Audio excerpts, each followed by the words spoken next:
Welcome to Spartan Stadium in East Lansing. It is the 21st annual Michigan High School Football Coaches Association All-Star Game, the East versus the West. It is gorgeous here in East Lansing, 80 degrees, sunny and warm is the forecast.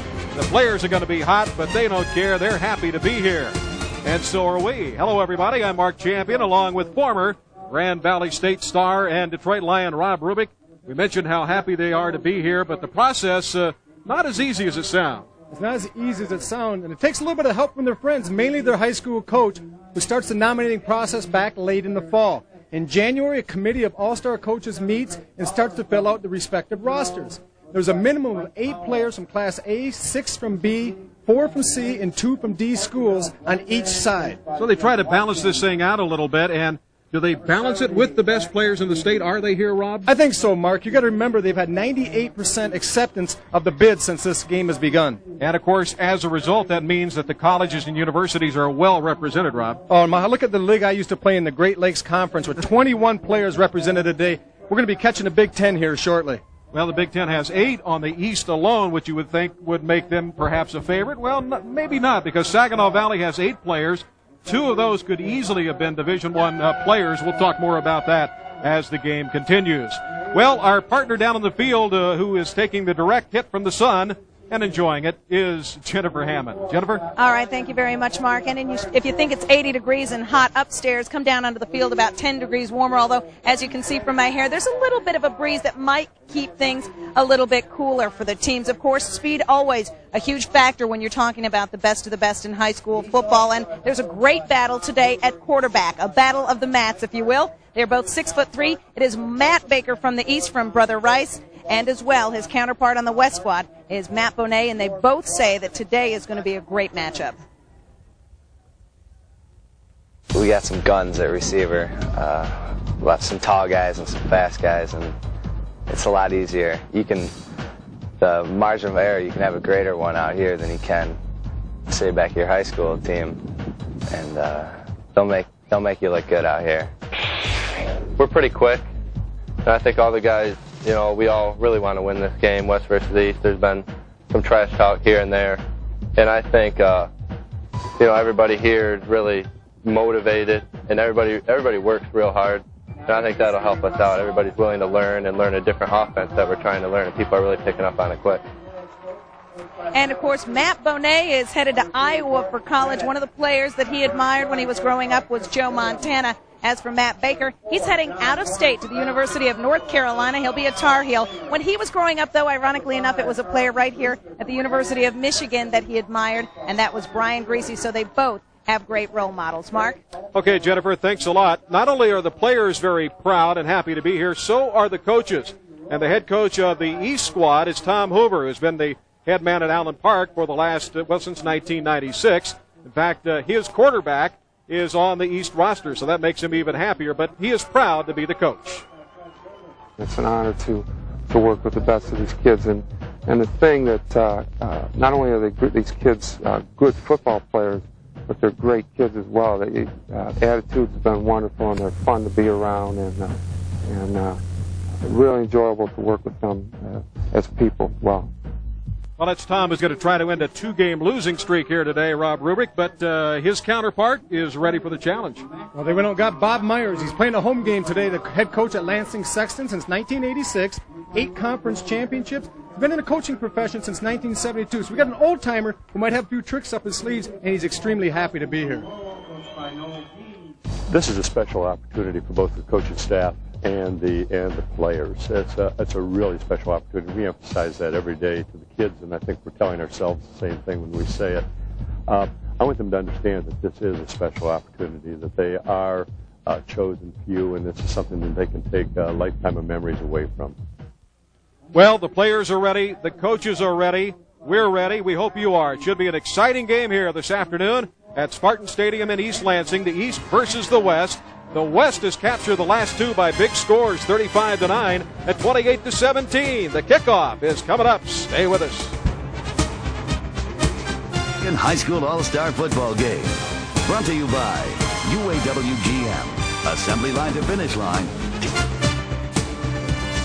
Welcome back to Spartan Stadium in East Lansing. We're set for the kickoff. The West won the toss, and they will indeed receive the football here this afternoon on a gorgeous day. It is all even. This game really carries a lot of extra meaning at 10-10. The West has won the last two by big scores, 35-9, and last year in a bit of an upset, 28-17.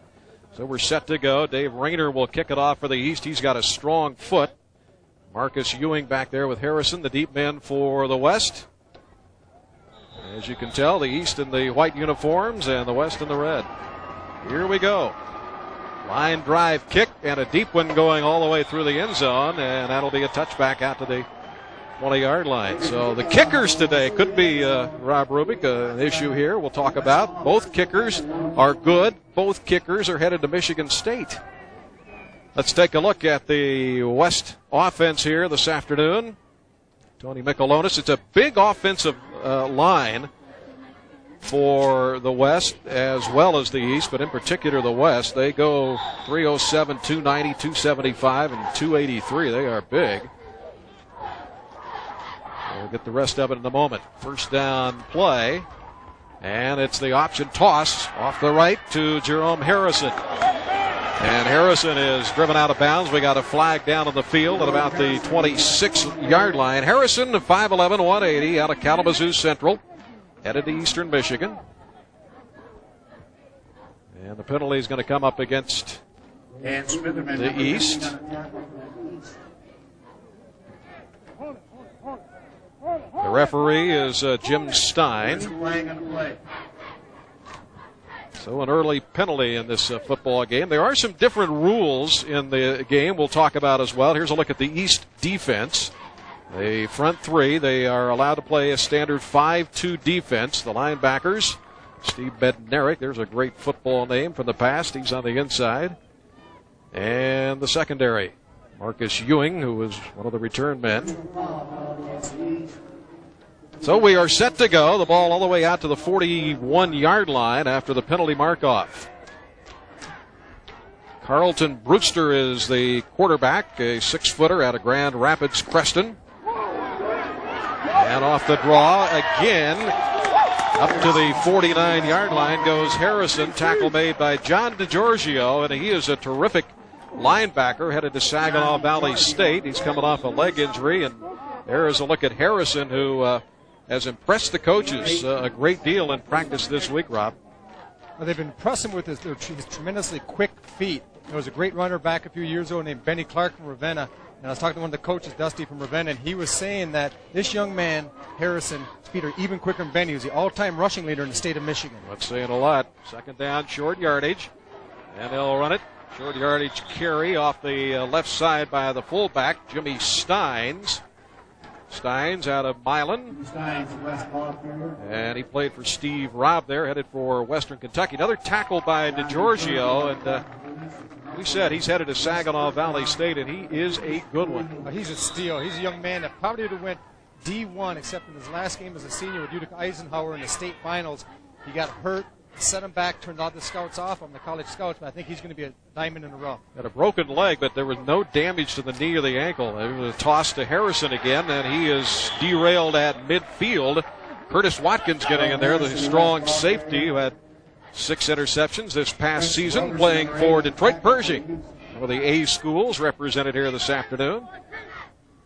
We were talking earlier coming in, Mark, about how each squad is made up of a certain amount of kids from each team. And there's a look right here, but 8 Class A minimum. But you're going to see the majority of the squad, when they get their at-large, are going to be from the bigger schools.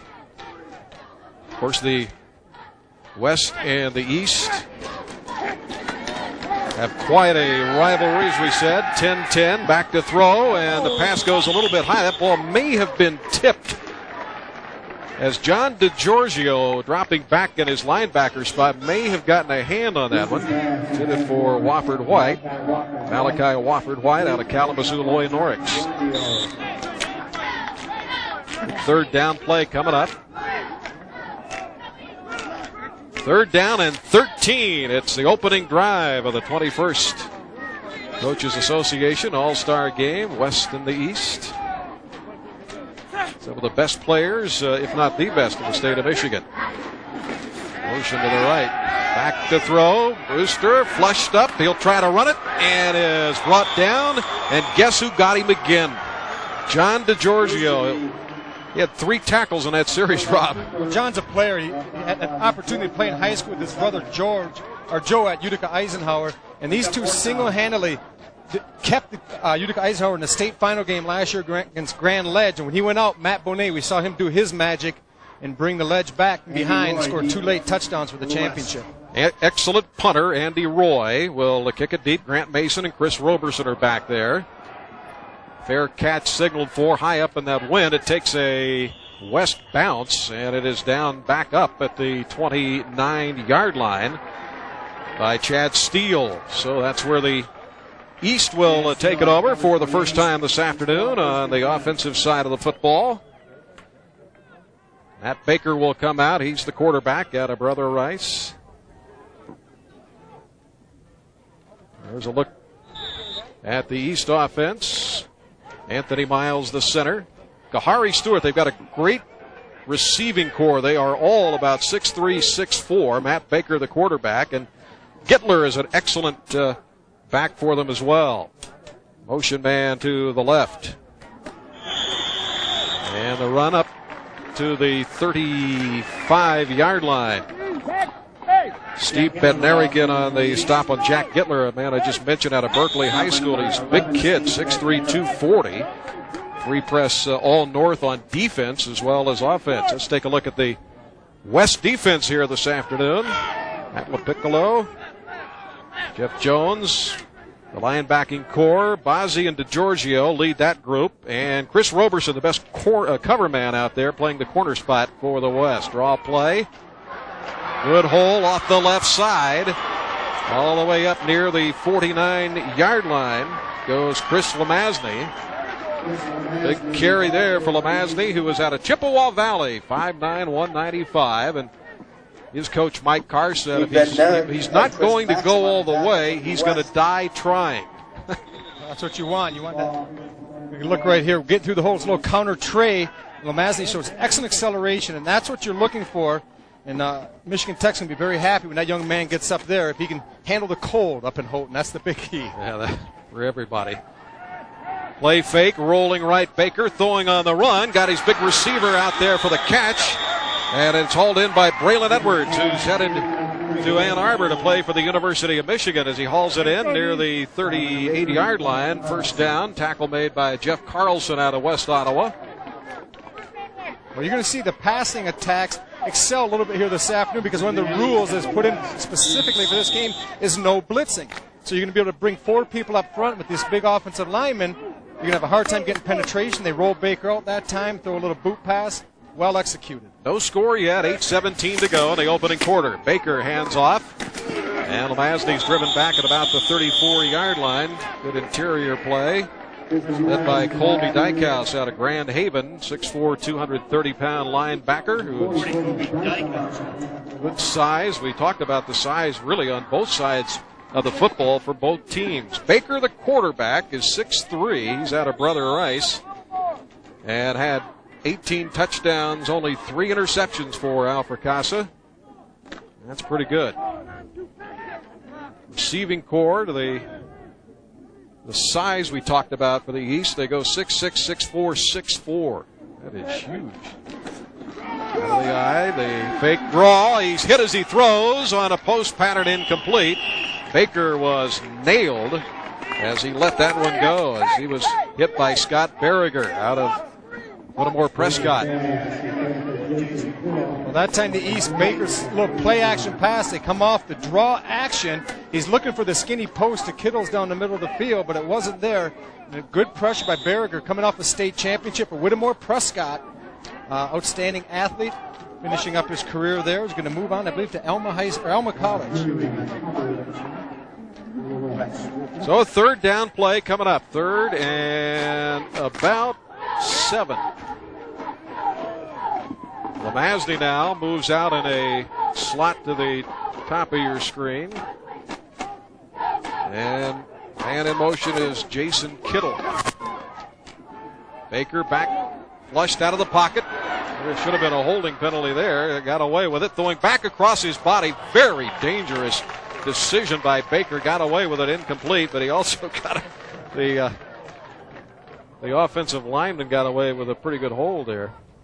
There's a look at Matt Baker. Good size, heading to University of North Carolina. I'll tell you right now, when he gets down there in the first practice, with Mac Brown, the head coach down there, he does that type of rollout, throw him back against the green. He's going to be carrying the water for a while before he's going to let him back on the field. That's a very dangerous pass. But also in a game like this, Mark, you can take some chances. You're out there to play, freewheel it a little bit, and Matt trying to show that he's got some running ability to get to the outside, but he's pretty much a pure drop-back passer.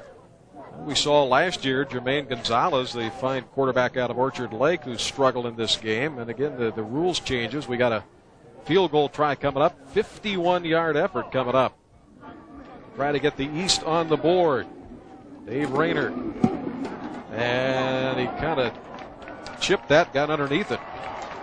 I do that with a golf club occasionally. So the kick by is no good, and the East comes away empty-handed. The West will take it over with 7:15 to go. Disappointed Dave Rayner headed to Michigan State. He'll be kicking here someday, he hopes. It's scoreless. Summer day in East Lansing. It's scoreless here in the first quarter of the High School Football Coaches Association All-Star Game. Down on the field, Jennifer Hammond. Jen?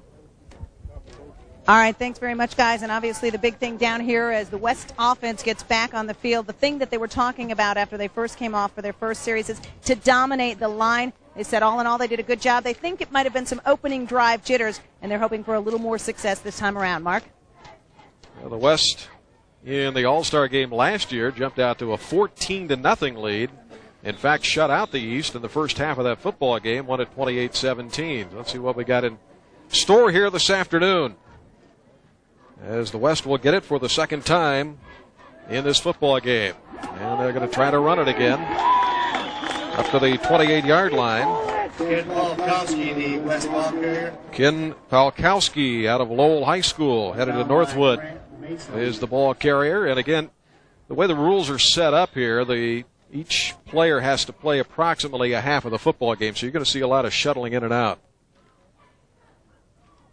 There's a good look at Carlton Brewster, the 6-footer out of Grand Rapids Creston. He missed 3 games his senior year because of a knee injury.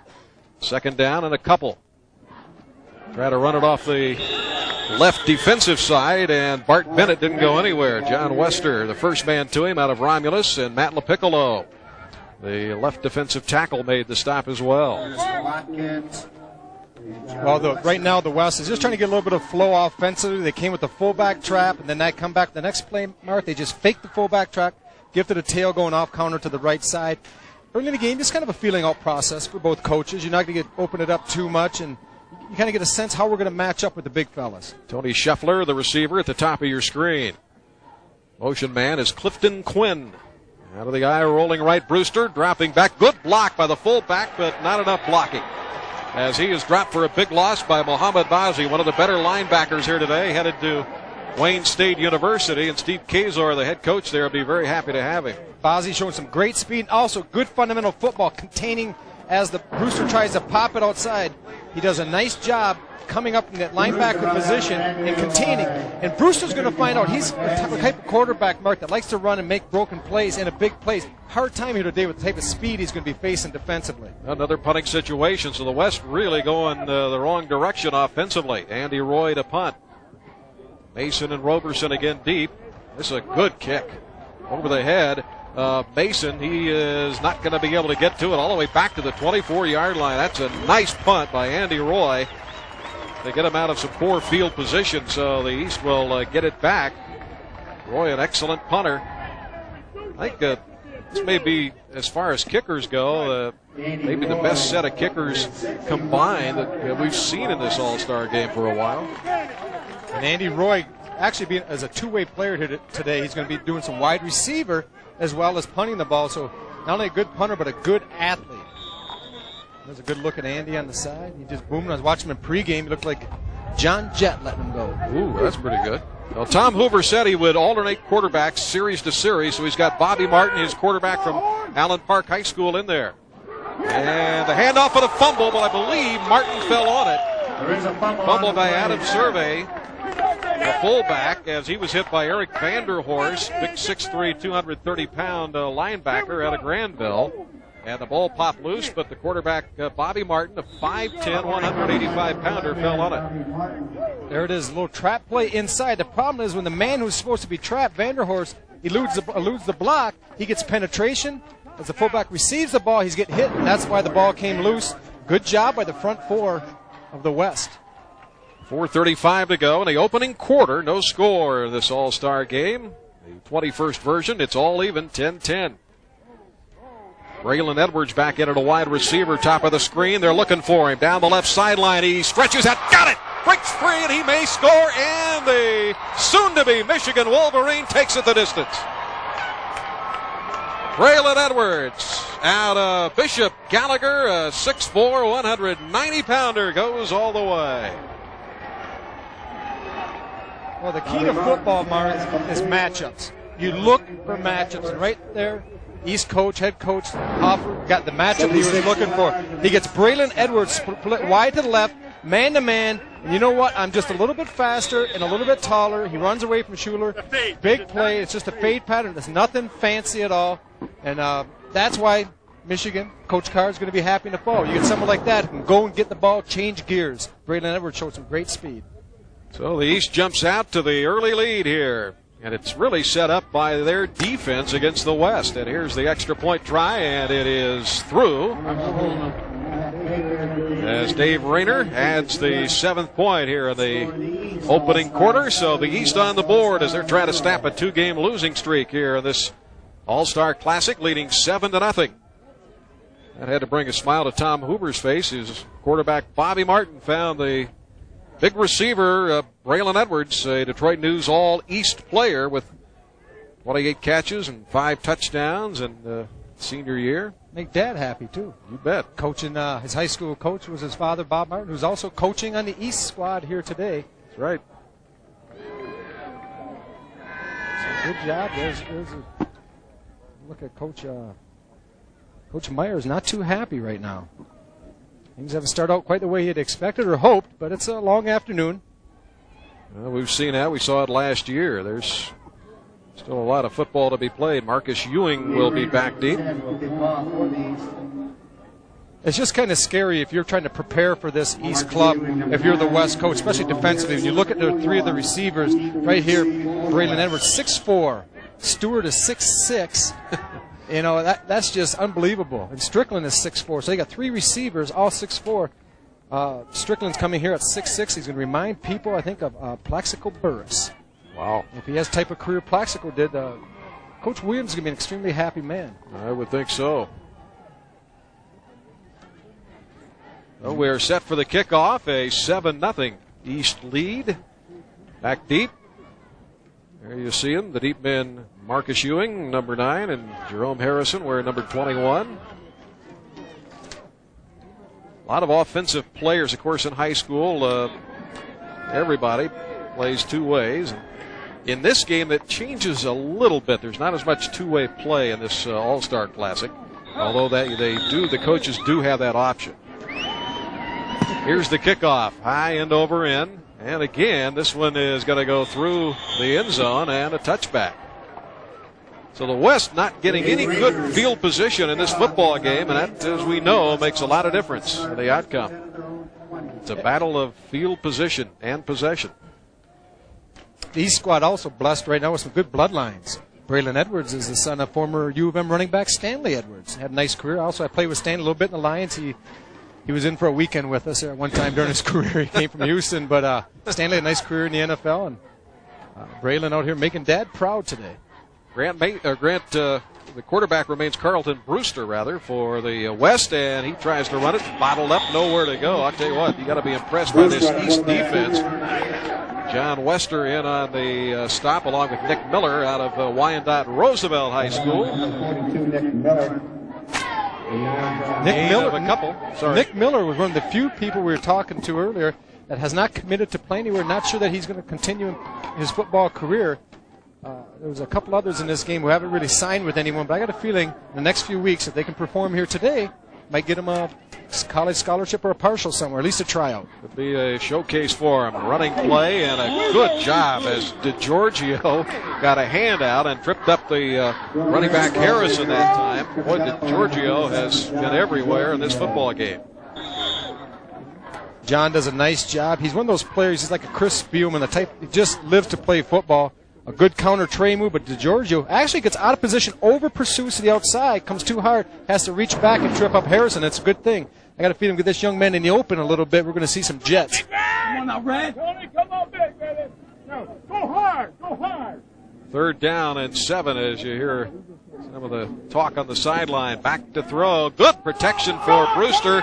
Throwing in double coverage to Scheffler. And boy, I tell you, there was a lot of hand-to-hand combat going on. Tony Scheffler, big 6'5" receiver out of Chelsea, and Grant Mason, one of the defensive backs back there for the East. And Grant Mason's going to get some help here. It's just a fade route. It's cover 2. You can see Grant Mason funnel him to the outside. The safety is going to come over to help Grant out a little bit. That's Derek Anderson. Scheffler trying to do a nice job, Mark, of pushing back, keeping Mason, who had him covered, but trying to use his bigger body to create separation. Well, once again, a punting situation for the West. Andy Roy last time had a dandy, and this one end over end. And it is taken by Chris Roberson, and he doesn't go very far on the stadium turf, which will change here from artificial to the real stuff. And as a result, next year's All-Star game will be played in Ann Arbor at Michigan Stadium. As they put down the real grass here. What do you think about that move? I think it's a great move, and as a former player, I wish we'd have had real grass in Detroit instead of the Silverdome. I enjoyed playing in the Silverdome, but my career was before the retractable roofs, so you really couldn't have the grass field, and it really prevents injuries and prolongs careers. Well, a lot of schools now are going to that synthetic stuff that it's almost like real grass. That you can slip on. Yep, it's a mixture.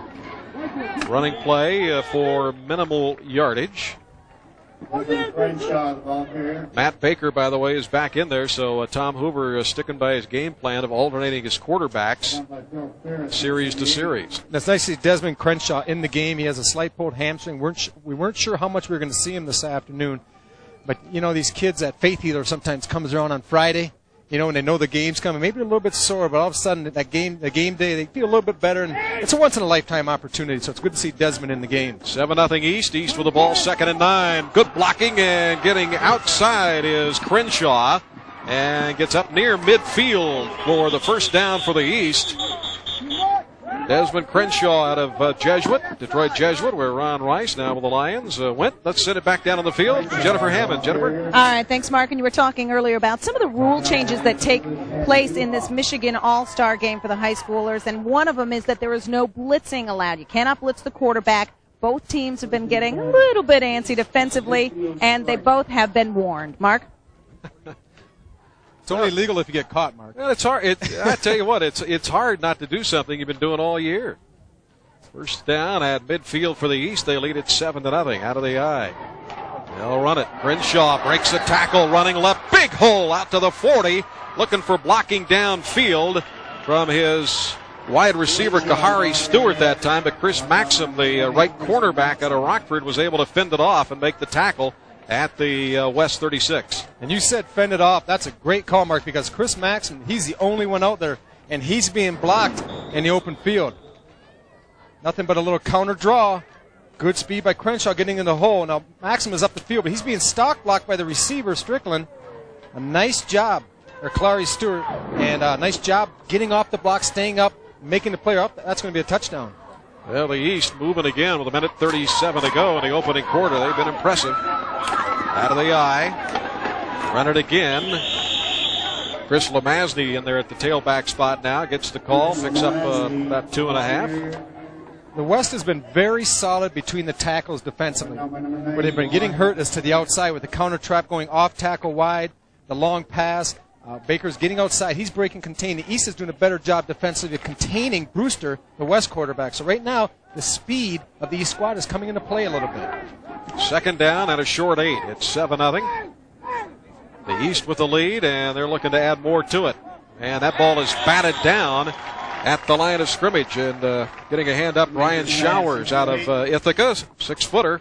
But he was able to jump up. He's headed to Saginaw Valley State University, and hard-nosed kid, according to Randy Ulrich. Says he's kind of a throwback player, and they've been on him, recruiting him since the beginning of this past season. So they got their man, one of 8, headed to Saginaw Valley to play for the Cardinals. 3rd down and about 8 to go. All at the West 33-yard line. It is 7-0 East leading. Working out of the shotgun is Matt Baker, the quarterback.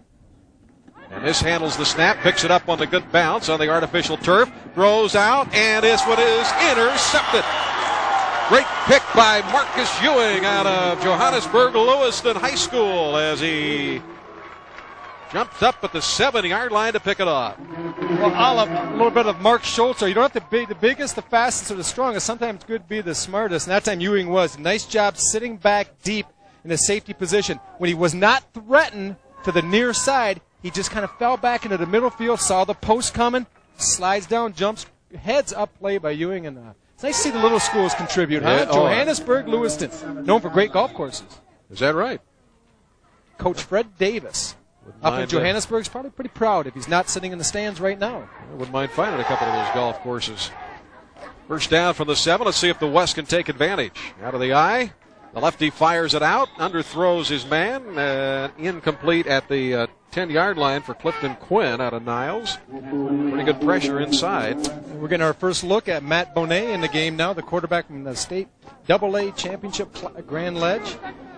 Going to Iowa, former school of Charlie Long, good buddy of mine. I don't know if he'll have the career Chuck does, but if he has half the career Chuck did at Iowa, he's going to do all right for himself. He held a number of records there until, just recently. One of his career marks broken by Mr. Breeze, I think, at Purdue, wasn't it? Big 10 mark. Handoff inside. I tell you what, the West cannot get anything going offensively as the ball carrier Ken Palkowski went nowhere. And now it'll be 3rd and about 9 to go. Final half minute of the opening quarter here at East Lansing, Spartan Stadium, as it is the East on top 7-0 on the long touchdown pass from Marten to Edwards. Braylon Edwards headed to Michigan. A little bit of a danger zone here now, Mark, when you're the head coach. Coach Myers has got to be careful. 3rd and 9. You really don't want to turn over in this situation. You just kind of grin and bear it and punt the ball away. Bonet, the 6'3 lefty, rolling back, fires downfield, and this is up for grabs and almost completed to Scheffler. He just kept running. A little misjudgment there by the defensive backs. There were 3 of them back there, led by Antoine Ford. And Derek Anderson, the free safety, came over. He's almost going to make me look like a genius for a minute. He had the ball wired, but what you said, it carried on him. And the ball got a little bit of the air and got down the field. And you see right there, a nice play. Scheffler did get a hand on it. Looking for the flag. We got one here. Yep, got a flag down there, Rob. Not what Scheffler wanted, I don't think, though. Let's see what referee Jim Stein has to say. Got 1 second remaining on the clock.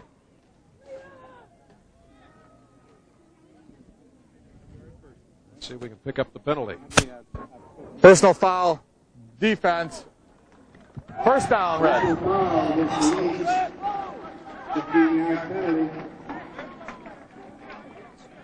So the penalty on the East, and that will give the West a first down with, as we said, 1 second remaining. That's been the West's best offense. 2 personal foul penalties versus the East in the first quarter. Sometimes kids get a little adrenaline flow in a game like this. It's pretty exciting to be out there, and you like to think they're not taking cheap shots. Sometimes it's just hard to slow down. They get a little carried away, a little anxious, and trying to impress the college coach sitting in the stands, possibly, too. A little extra effort. Tom Hoover won't be happy with that penalty. Matt Bonet. First down, ball up to the 23-yard line, out of the eye. They're going to run it. Looked like a face mask there, didn't it, Rob? Hand off to Bart Bennett. Giorgio in on yet another tackle. He had about 5 or 6 of them in that opening quarter, which has come to a close. The end of one, the 21st Michigan High School Football Coaches Association All-Star Game. The only points belong to the East. It's 7-0. All-Star Football Game brought to you by Bell Tire. Nobody comes close. Nobody's closer. By Pepsi, the joy of cola. By Lazy and by UAW Ford Partnership, working to build a better life.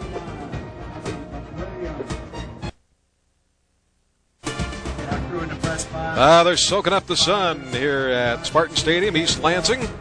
80 degrees at kickoff as we begin the second quarter. The East leading on the 78-yard touchdown pass from Marten to Braylon Edwards. West has not been able to generate any offense in this football game. The East defense led by John DeGiorgio really clamping down on him. Second down play coming up as we switch ends. West on the offense. Bonet going long, left sideline, and too long. It goes into the East bench area as he tried to get that one to Clifton Quinn out of Niles High School, one of the B schools represented here today. 6'2", 175. A lot of size in the receiving core for both teams. Unbelievable. I was down on the field prior to the game and walking, especially by the East receivers. I'm 6'3", and I was looking up at most of them. And they're not like they're 6'3", 150. My old buddy Jeff Chadwick back in the 80s with the Lions, you know, a good wind came along and he was gone. But these guys are 205, 210, so it's incredible that they have that type of speed and athleticism with that frame. Well, their college, soon-to-be college coaches, very happy about it. Running play off the left side, and Bart Bennett's hauled down, one of those headed to Saginaw Valley State University. He is a very strong player. He's an avid weightlifter, even though he is 5'10", 192. He is really built. You can tell by looking at him. They can't keep him out of the weight room. A drink of water as he heads to the sideline on a warm day, as Jennifer Hammond mentioned. It may be 80 temperature, but it's more like 90 plus down on the field. Punting play, end over end kick. It's going to take a high bounce and down at around the 32, 33 yard line. So the East will get it back here at Spartan Stadium in East Lansing, where the Michigan State Spartans will be playing. And Bobby Williams right now says he's going to have two quarterbacks. He's going to have a two-quarterback system, but you got to think that between Jeff Smoker and Ryan Van Dyke, somebody's got to win it out. I don't know if you can win consistently shuttling quarterbacks. I don't know. We're doing Where's Waldo here this afternoon. Find Bobby Williams somewhere. He's got to be in this. Got to be here, you think? There's a cutback move. Oh, a dandy. All the way down to the 47-yard line. Chris Lemazny, what a cutback he made out of Chippewa Valley. And he had 49 touchdowns and 3 shy of a state record. He did have a state record in rushing yards, over 2,800. Lemazny does a nice job with a shallow cut right there where you approach the defense. You don't slow down, Mark. It's just like a crossover step. You make the defender commit, you make him miss, and that's excellent. You want to make your moves heading north and south. Everyone's, Barry Sanders, exception to the rule. Yeah, that was a nice little shake and bake move that time. Lemazny this time is wrapped up at the 45 by Colby Dykehouse out of Grand Haven, 6'4", 230. Linebackers for both teams also has pretty good size, as do the offensive line. I think overall you could just say there is size abounding in the All-Star Classic this year. It's second down and about 8 at the West 45-yard line. East on top 7-0, looking for more. Bobby Marten back in at quarterback, and he's the man who threw the touchdown pass to Braylon Edwards. Edwards is in the game. They go a slant pattern that time to the receiver on the other side, Dan Wilson out of Livonia Stevenson, and that one a little bit off his fingertips, a little high for him. I like Bob Martin's quarterback. This is a young man who shows that he has a nice, strong arm, a great decision maker, makes him quick. He looked at the coverage. He knew where he was going to go before the ball was snapped. That the skinny post was going to be there. The ball took off on him a little bit, but Dan Wilson got his hands on it, couldn't come down with it. But looks really sharp, looks in command. That's what you want from your quarterback. But you notice the helmets, they are wearing their regular team helmets. He's got the Jaguars helmet. He's a good rollout quarterback, and on the run, fires, but the receiver bobbles the ball and drops it. That's the tight end, Errol Stevens Jr. out of Oak Park. He should have had that one. Definitely should have had it. They had just like a 3-tier drag route. They send someone down the sidelines and bring the tight end and the flanker from the weak side, drag him across the field. He took the shallow, looked for the shallow receiver that time, but in and out of the hands of Stevens. But once again, I don't want to belabor a point, but Marten, when you have a quarterback and you're going when you're a college coach, Mark, and you're looking for a quarterback, arms are nice, speed is nice, but a kid that can take command of an offense and looks confident in control, that means so much. Punting situation, Adam Kugler will do it. Can't block a punt. Ooh, that's a nasty-looking thing. On the run, Marcus Ewing. Can he break the tackle? He does one, but not the second one. Down at the 16-yard line. Hauled down by Chris Curry. That was one of the uglier punts you'll see, but it's going to happen to you once in a while. They're not all perfect. 9:59 to go here in the second quarter. A 7-0 East lead. 10-10 in this series. The first game played back in 1981. We talked about it. It's an honor for the players, also an honor for the coaching staff to be here. And they're represented by a number of schools. We'll run them down for you.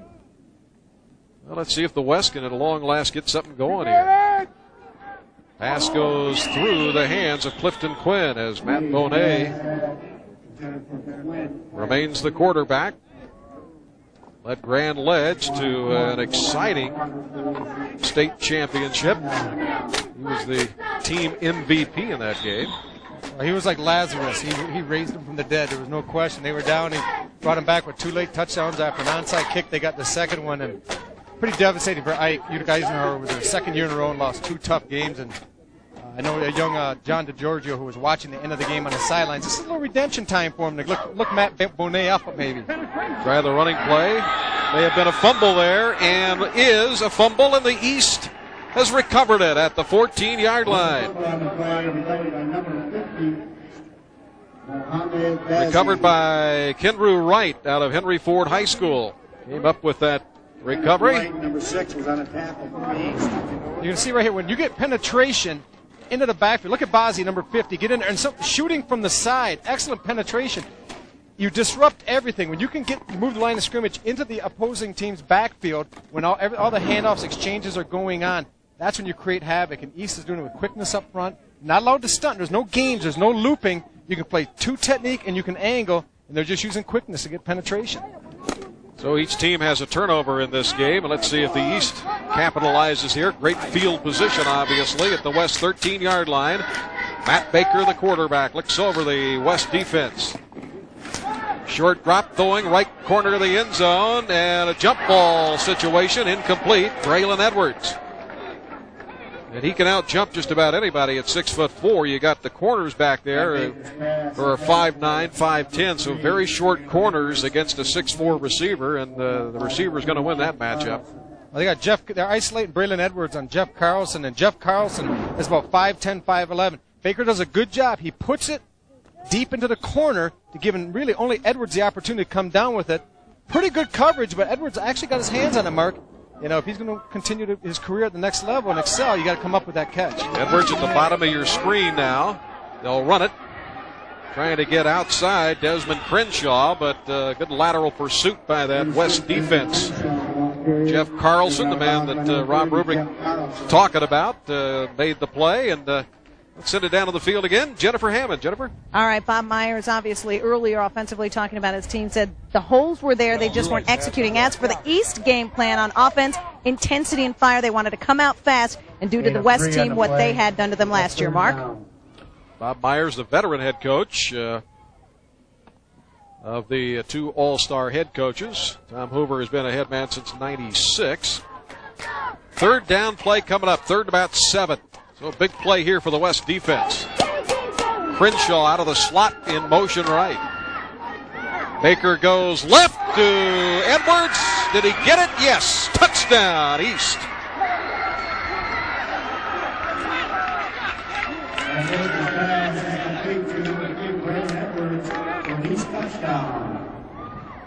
Sometimes the touchdown plays, Mark, are set up with the previous plays. They've been doing a lot of fades, a lot of corner routes, and that time they split Braylon Edwards wide, and instead of running the fade, he fakes a fade, he comes underneath on the quick slant. Good job setting it up. And a 13-0 East lead. They'll try to add to it. Dave Rayner now with the extra point. Baker, the quarterback, the holder. And the kick is up and good. So they take advantage of the turnover by the West and turn it into 7 points. And as a result, second quarter, it is the East leading it 14-0. Nothing. The East has taken an early lead here on the West, and they're having a hard time stopping the passing game of the East. We just saw a touchdown from Matt Baker to Braylon Edwards. You're going to get a look at it here. Baker. And if you could execute this play, Mark, the quarterback and the wide receiver on time, it's basically impossible to stop. Not just the slant pass. When you run the quick slant, the safety can't come to the outside to help the corner. He's left on an island. You get a receiver that's 6'3" against a 5'10" defensive back. Good throw, good catch, good touchdown. There you see Braylon Edwards headed to Michigan. He has 3 catches, 108 yards, and 2 touchdowns in this football game. Not bad. That was my first 3 years in the NFL. I would say that Lloyd Carr would be pretty happy. So 14-0. West will have to dig itself out of a hole here. High kick. This one is returnable. Ewing running it back. Weaving his way, and a nice return up to the 27, 28-yard line. Nicely done by Marcus Ewing. Dan Smitherman in on the stop. I guarantee the people in Indian River and Atlanta and Onaway up by Johannesburg are glad to see this kid go. He is shifty. He's got excellent feet. He had the interception early. Made a couple nice plays. You see him coming out of the end zone. He does a great job picking holes. What a feel this young man has. He has a nice way of keeping his hips away, too. Very elusive. First down, they mark it at the 27-yard line. Bonet, the quarterback, they try to run it up inside with Palkowski, the 220-pounder, and he picks up about 3. Giorgio has been in on just about, you just be safe to say he makes every tackle. He's around that football, isn't he? He has a great nose, a great feel, and I'm just, being a former Grand Valley Laker, I'm not very happy that he's going to Saginaw Valley because I got to believe if this young man stays healthy, he's going to have a fine career. The thing about it is staying healthy. Randy Aubrey said if he's 100%, if he comes back from that leg, they'll let him practice. If not, he's a potential redshirt player this year. Quarterback is flushed out of the pocket and is driven out of bounds by DeGiorgio. That's a little bit of payback time. John didn't get a chance to do that in the fourth quarter of the championship game when Bonet was running wild. He had some 10-second scrambles to the right, to the left. He had some fire drill scrambles. That time, he gave DeGiorgio a little bit of a pump fake on the rollout. John not buying, and I have to apologize to John's parents if they're listening. I'm going to call him Joe every now and then because him and his brother basically made every play. Defensively, they were everywhere. Well, John is still not 100%. Imagine how good he could be if he's 100%. Third down and 7 at the West 30. Short drop. O'Day flushed, rolling left, and just lobs that thing up there, hanging up in the air a long time. Greg Altamore out of Midland Dow High School, a little 5'9" receiver, unable to get it. I think 5'9". I think you're being kind at 5'9". My goodness. Andy Roy coming back in the game, and the Upper Peninsula of Michigan being well represented. In that last series, the right guard and right tackle, one from Lakeland and Hubble, and the other from Manistee, Fort and General. Lakeland and Hubble, we're talking about distance in this game. How about Monroe to Lakeland? And we have kids from Monroe and Lakeland 600 miles apart. That'd be a tough game to schedule. Here's the punt. Oh, a high, wobbly kick, and shoots up the sideline. Let's see where they're going to mark it out. It's very short. No return on it. Official marking it off. Still walking. Going to be right at the 40-yard line. So the East getting good field position, and Rob, they're winning the battle of field position. There's no question about it. And possession. They lead at 14-0.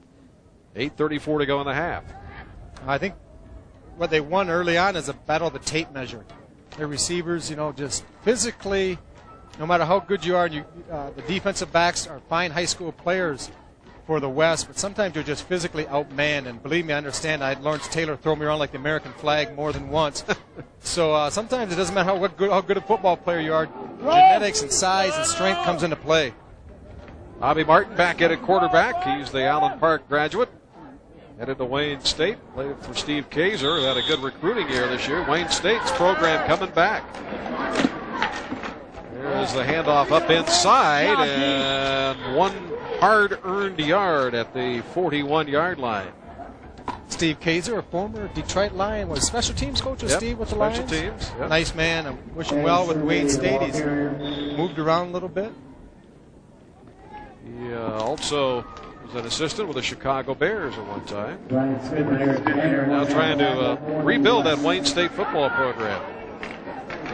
2nd down and 9 at the 41 for the East. They lead it 14-0. Couple of touchdown passes to Braylon Edwards.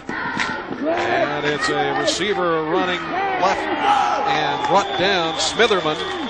Dan Smitherman, who was scheduled to play left corner. We got a flag down as well, but because of Crenshaw's status with a hamstring, Smitherman moved to offense, and the Westland John Glenn running back, who was lined up in a slot, came in motion, took the handoff.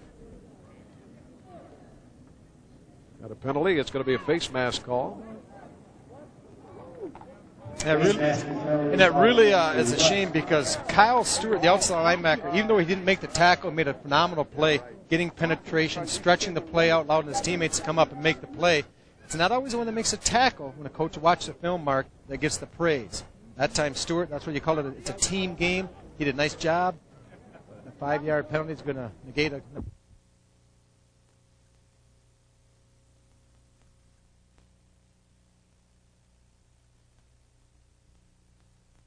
Five-yard face mask.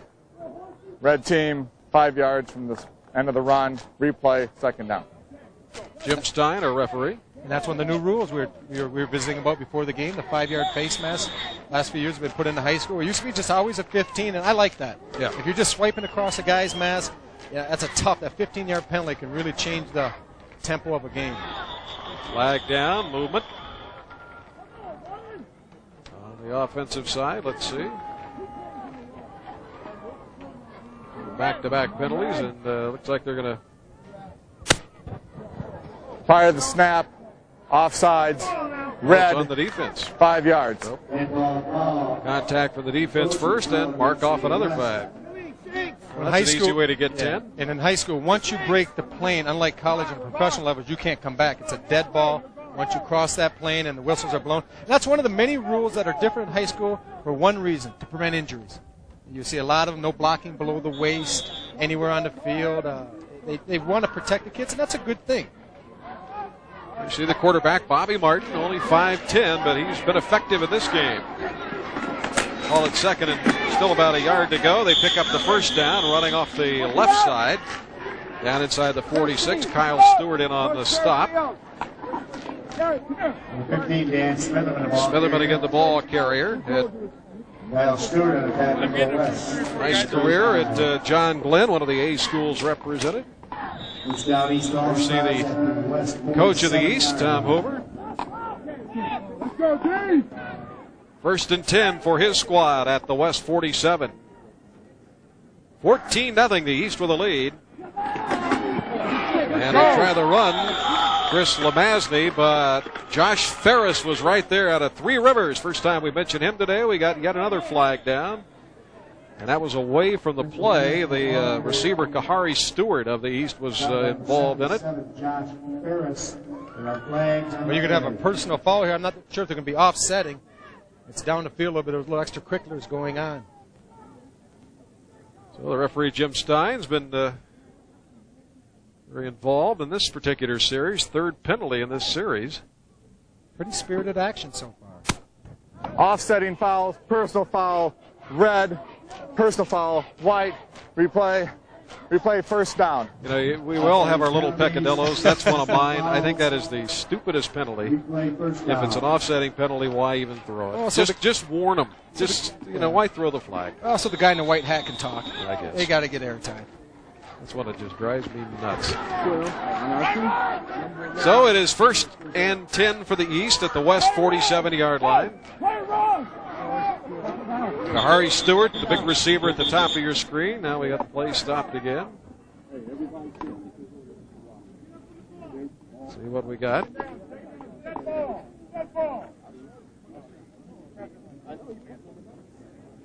Officiating crew discussing it over. Not quite sure what this one's about.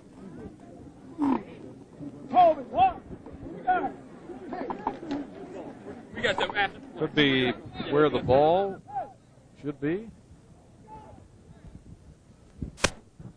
Let's see. Last penalty, offsetting after the play, will be second down. Second down. All right, determining what down it is. So it'll be second down, not first down. That does make a difference.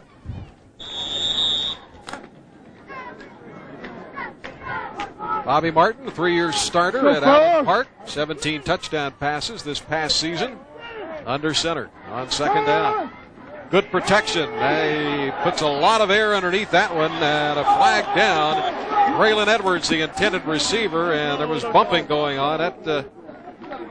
Not the prettiest looking pass, but it was effective. He got the yellow flag out. And therefore, the East coach, Coach Hoover, did a nice job by formation that time. They're putting the strength to the field, and they're putting the one-on-one down to the bottom of the field to the short side. They got Braylon Edwards matched up on Horn.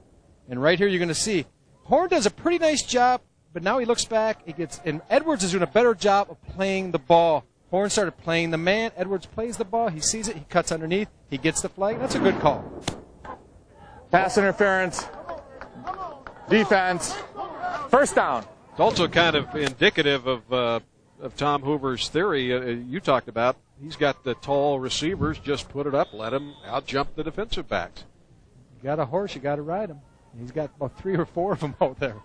So the penalties mounting up in this drive, beneficial to the East. They have it down at the West 32-yard line, 1st and 10.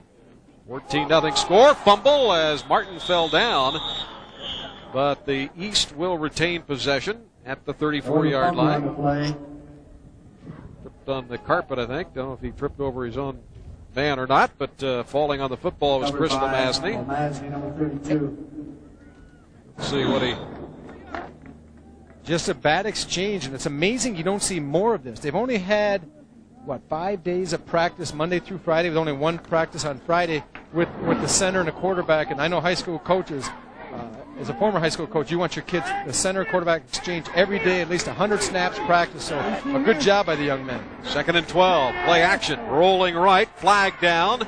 Marten's throwing the right sideline up for grabs, dangerous throw, trying to get it to Kahari Stewart. It's incomplete, but we've got a penalty, probably a holding call coming up. Referee threw the flag, and that's generally what it will be. Yep. I think Bobby Marten, the quarterback, was listening a little bit too much to Coach Hoover in the meetings, to the fact that all my receivers are real tall. I'm just going to throw that one up. And he pretty much put up for grabs, and Kahari Stewart was there, and he figured my 6'4" guy is going to get it over your 5'10". By that time, it was almost intercepted and could have been disastrous for the West. Markov back to the 46-yard line. Offense, 10 yards from the original spot. Repeat. 10 yards. Jennifer Hammond down on the field. Jen, what do you got for us? Well, Mark, the biggest advantage, obviously, for the East offense is the height of the receivers. I talked to Coach Bob Myers. He said there's nothing you can really do except try your best, although the one thing they want to do is out-position them and don't let them get inside. That's it. Yeah, good point. Good comment there. 2nd down and a whole bunch. 23 to go. 14-0, the East with the lead. Lamasny, the motion man. Martens with a screen left.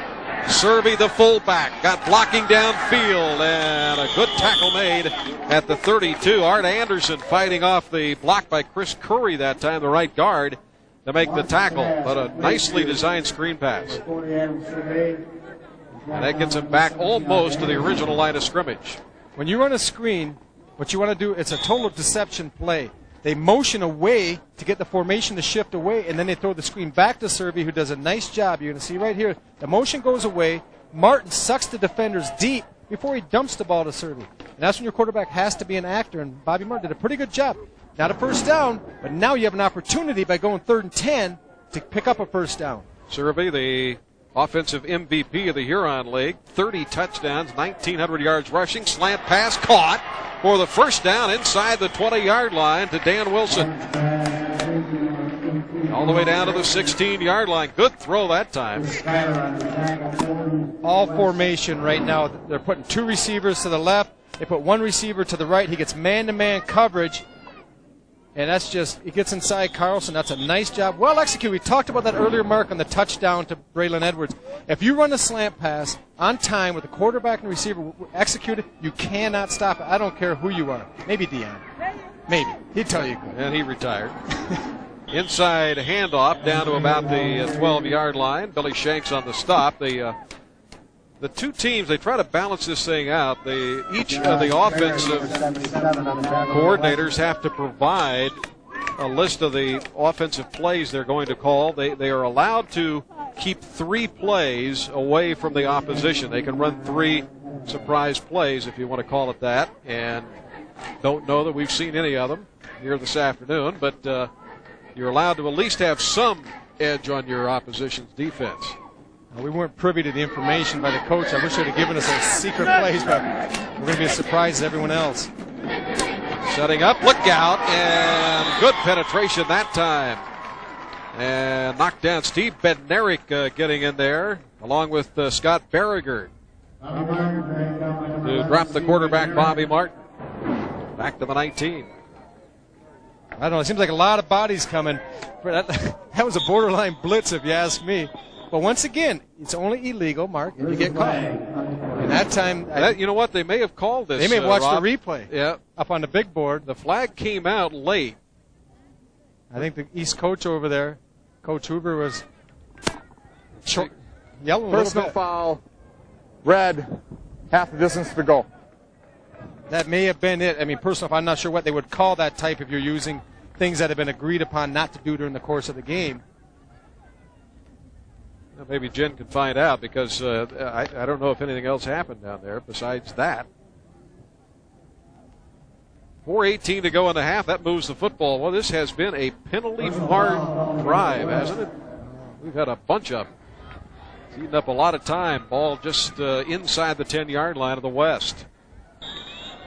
Well, the East, and there you see Tom Hoover signaling for a timeout. He wants to talk it over. He's got a 1st and goal coming up. And welcome back to Spartan Stadium. Jennifer Hammond on the field. That last flag, of course, the personal foul on the blitz against the West squad. They said the formation penalties are called from the booth. Number 11 blitzed, although the West argument is that it was a quick read. Mark? Okay, Jennifer, thank you very much. Good job. Quick read, I like that. He's like telekinetic powers. Steve Bednarik, the guilty party there out of Roscommon. I think the Lions should just take him, draft him. He should bypass college if he could read that quick. Absolutely. All right, a 1st and goal after the timeout by the East. And look out, Intra, there he is. That ball is loose. It's out of there, and I think the East recovered it. Bobby Marten hit by Steve Bednarik, and the ball came loose. Well, you don't have to get mad, you just have to get even. That's all. And that time, Bednarik on the sack, a nice job getting penetration, getting inside. Matt George made the recovery. You can see him get pressure right up through the middle. Boy, isn't that a blitz again? I tell you. I'm not going to say anything. I don't know how you decide whether it is or isn't. Well, Bednarik happy about that play. Matt George made the recovery. Big tackle, 6'4", 280 out of Lake Orion. Headed to Saginaw Valley, and Randy Aubrey thinks he got a steal in getting him. A lot of feelings that he should have been a Division I type player. I'm just curious, if Bednarik's the inside linebacker, and I'm not the most intelligent person in the world, but I always thought the blitz was when the linebackers came. Now, unless, maybe on the play action, we have to check, and I get Jennifer checking out if it matters if it's play action. And there's the throw into the end zone. A lot of pushing and shoving, but it is caught. Touchdown, Braylon Edwards, his 3rd of the football game. Simple. When you're 6'4", you go up and get the football, and that's exactly what he did. 3rd one today.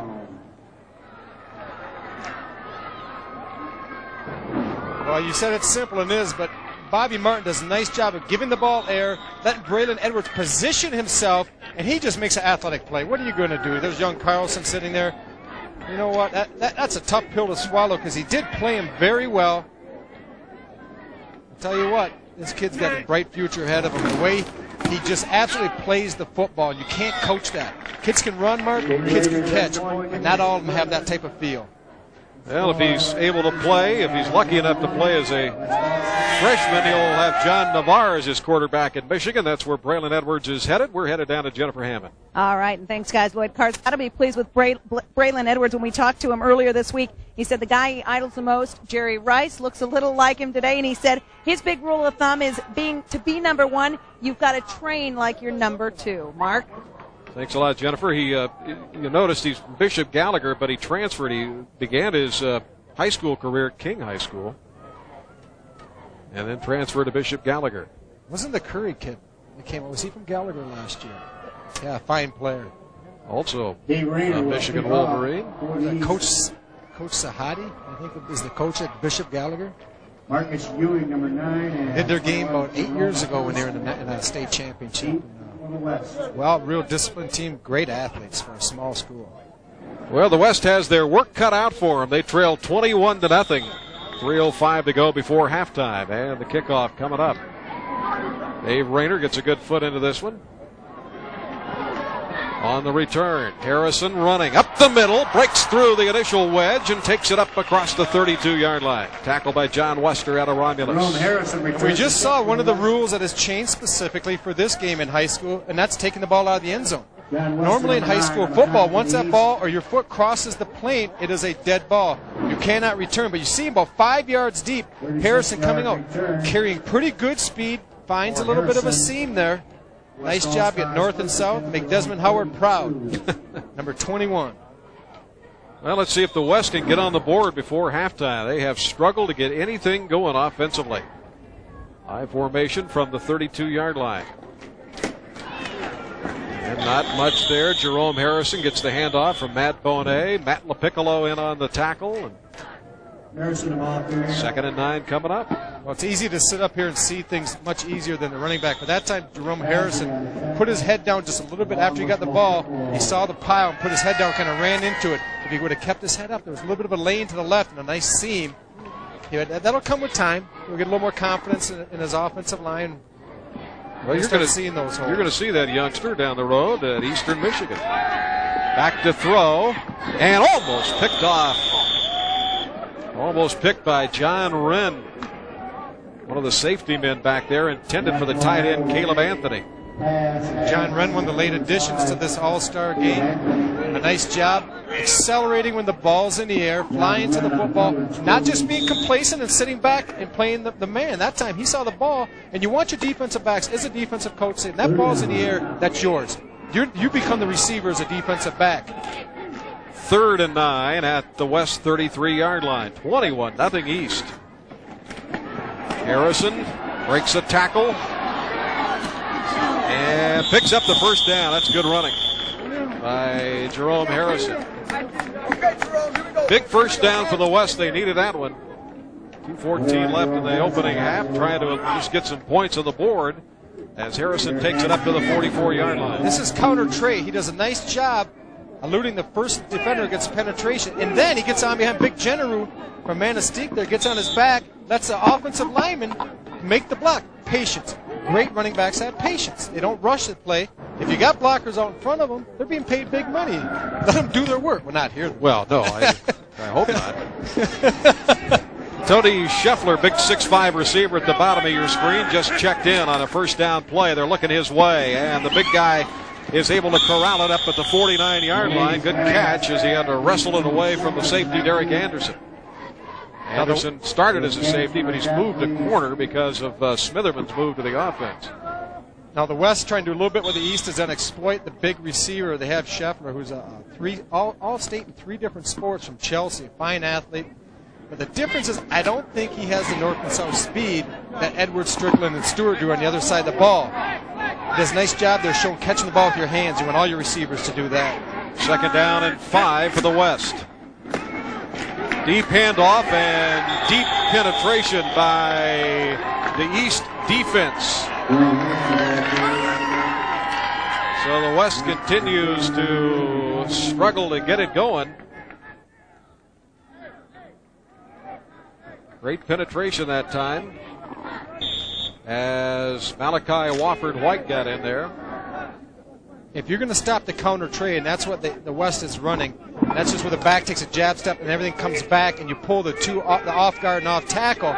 You cannot get penetration backside. And that time, Wofford White got great penetration, and that's how the play broke down. That's who Mike Zaccaro also got in there. There's a long throw up the right sideline. Flag down. Catch made by Tony Scheffler out of Chelsea. They take advantage of someone 6'5". The West said if the East can do it, so can we. Flag down, ball placed at the 23. Position, position, position.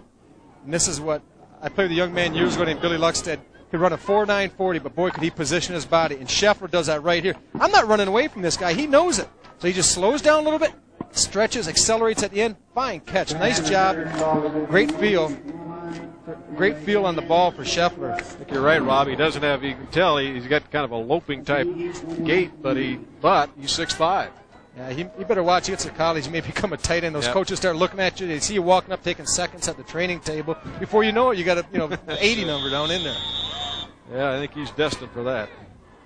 1st and 10 at the East 23. Best field position all day, and they're going again, but he's out of bounds. Scheffler forced out of bounds that time by the corner, Derek Anderson. 2nd down, 10 coming up, 21-0 East. West, boy, you'd like to see him get on the scoreboard here, this drive. Scheffler that time, Derek Anderson, nice job on Scheffler by getting his hands inside, getting a good jam, throwing off the timing of the play. The quarterback, Bonet, feels that Scheffler's going to get a clean release. He throws up there. Well, Scheffler's not there because he's getting that jam, disrupts everything. And a slant picked off. Miscommunication. That baby may be taken back. John Wren running up the right sideline, and Harrison, the running back, catches up with him at the 40-yard line. That had to be some sort of miscommunication there. That's a tough break for Matt Bonet and the West squad. 21, Jerome. Man, oh man. Well, John Wren just absolutely baited Bonet. He was at the safety position. He's just sitting back there. He sees the slant coming. They do a little cross with the flanker, and he's sitting back. Now, right here, they try to throw the slant. He's sitting on the he's playing a robber, where he's free as a safety. He reads the quarterback's head. When the quarterback turns left, he turns left with him. He jumps down on the slant route. A nice job. Harrison showing some good speed there, making sure Wren doesn't go the distance. And I know Coach Woodruff at Eastern Michigan will be happy to get Jerome Harrison next year. Coach Woodruff has as well represented here as the Eagles are. Unlike the Ball State Cardinals, are they represented here this afternoon? Let's not get into that. Yeah, we got one player in it. So the East takes over. Play fake. Goodwin freezes the defense. Ball deflected and almost intercepted. Kahari Stewart, the intended receiver. The good play action by Matt Baker. As Ted Newhoff, the inside linebacker, deflected that pass. Nice drop by Newhoff, getting his drop, and that leaves a smaller hole over across the middle. East right now has gotten deep. So that time they take Stewart on about a 10-yard crossing route. You threaten them with speed. Now you start running underneath everything. You get them in their back pedals, and good play. 27 seconds remaining in the opening half, a 21-0 East lead.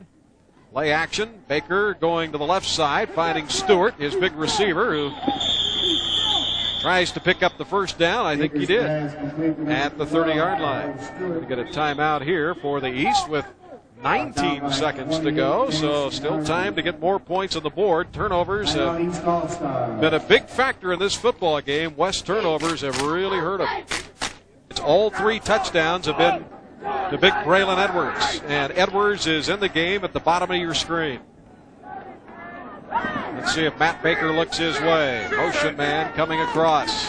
Baker looks right, pump fake, going long. And it's off the fingertips. Incomplete, intended that time for Robert Strickland.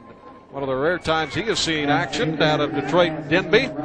And he will play at Michigan State. Will Strickland, he's 6'4". Yeah, Strickland gives you something that you can't coach. Not you just said 6'4". He does a nice job running a fade here. Because you're going to see right here, he's going to come in, give a little bit of a dip, and then get to the outside.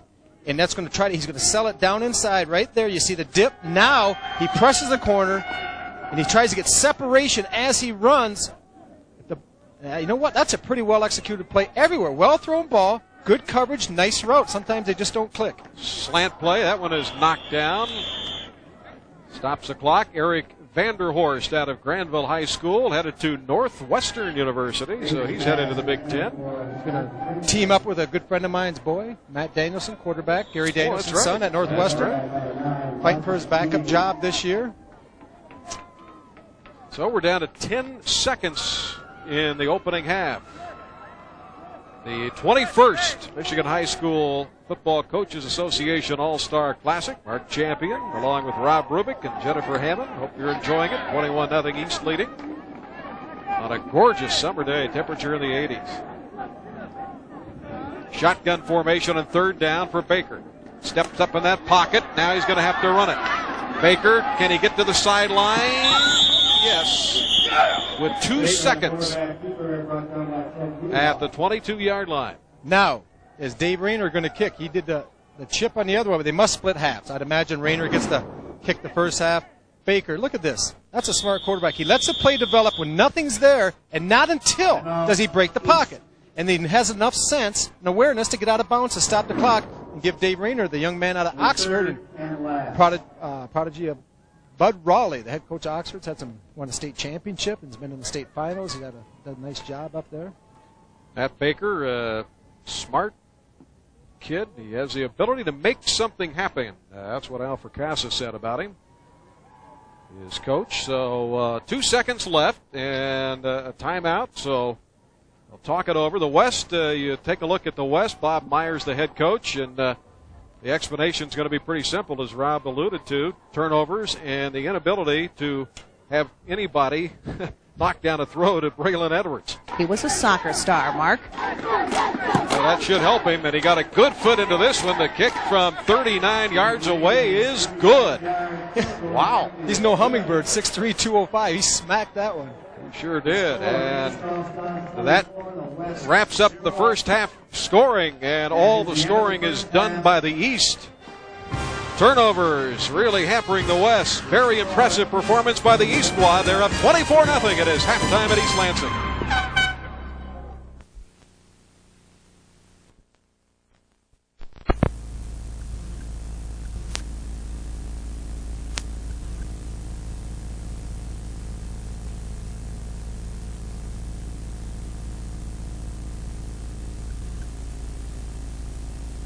Teamwork wins. Well, to add insult to injury, the West has to give up the football to begin the third quarter here. The East will get it, and the East squad leading 24-0. J.J. Danhoff to kick it off. And an onside kick. How about this? And it's curling back. Didn't go enough. I think we had a few people offsides. We were talking about earlier in high school. Kills the play, and you had 2 or 3 guys on the West squad who were a little bit just a little ahead of the. Yeah. But got to appreciate the effort by Bob Myers, the head coach, trying to get anything going to get that football back. I'm sure JJ appreciates it after watching Dave Rayner kick the ball about 80 yards each time in the first half. His first opportunity, he gets a hit a little knuckleball. Rayner had a 39-yard field goal for the East. Both Rayner and Danhoff are headed to Michigan State to battle it out.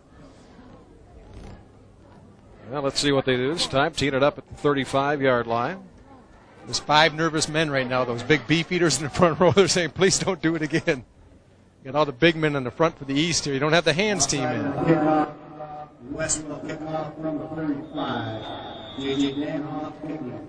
So take 2 here to begin the third quarter. This time he's going to boot it, but he chips it up over the wedge, bounces at the 20, fumbled, loose ball, but covered by Antoine Ford, the man who initially had it.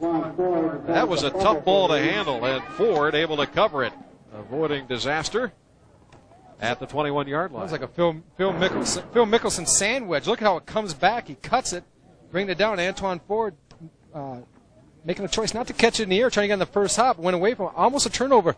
2 type of trick kicks to start the half. Coach Meyer trying to pull opening his bag of tricks, hoping to pull something out here that works. Kind of a ballada football there, wasn't it? Checked up pretty good. Well, we've seen ballada football already today. Yes, we have. Bobby Marten had a good, solid first half, 4 of 6, 129 yards and 2 touchdowns. Not bad. Toss left. Good cutback. Flag goes down as Chris Lamazny is hauled down by Eric Vanderhorst. but an early flag to begin the third quarter. What do we got? The old holding call coming up? Yep. I think they're going to get Anthony Miles, number 58, that time. Can we point him out now? I know in high school you really shouldn't point him out, but they got to get used to this because they're going to be pointing out when they got an ABC. Anthony Miles going to Michigan State. Well, if they go to the third level, not the next level, that would be college. They don't point him out there, but on the pro level they do. Offense, 10 yards, repeat, first down. Well, the guys in the stripes might not, but the people upstairs sometimes will narc on them a little bit. Anthony Miles fighting out with Chris Morris, both centers from the East, heading to MSU next fall. 1st and 21, back at the 9-yard line. Martin's hands off, nowhere to go.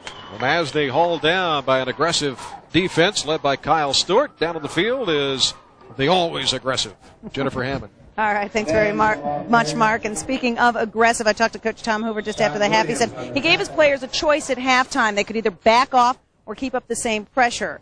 No surprise, they voted to keep on playing hard all the way for 4 quarters, so look for much of the same from the East in the second half, which means a lot of Braylon Edwards, Mark. Yep, and why not? He's already established a record with 3 touchdown catches in the opening half, among his 4 for 129 yards. Second down, loss of 2 more. They're going the wrong way. From the 23, deep drop, could be a safety, and is. Never saw the backside. That might be a touchdown. He may have fumbled that ball, although it looked like he was down before that ball came out. Let's see what they're going to rule. This could be interesting. I think it was loose. I think it's a touch. They're conferring right now, the striped fellas. Question is, was Martin's down before that ball came out? So Jim Steins, the referee, is talking it over with his crew. Well, they're trying to set up the screen to Serbia over on the left flat, but too much pressure. The lineman didn't hold him for the 1 count and then release. Well, we're going to get a look at it here in a minute.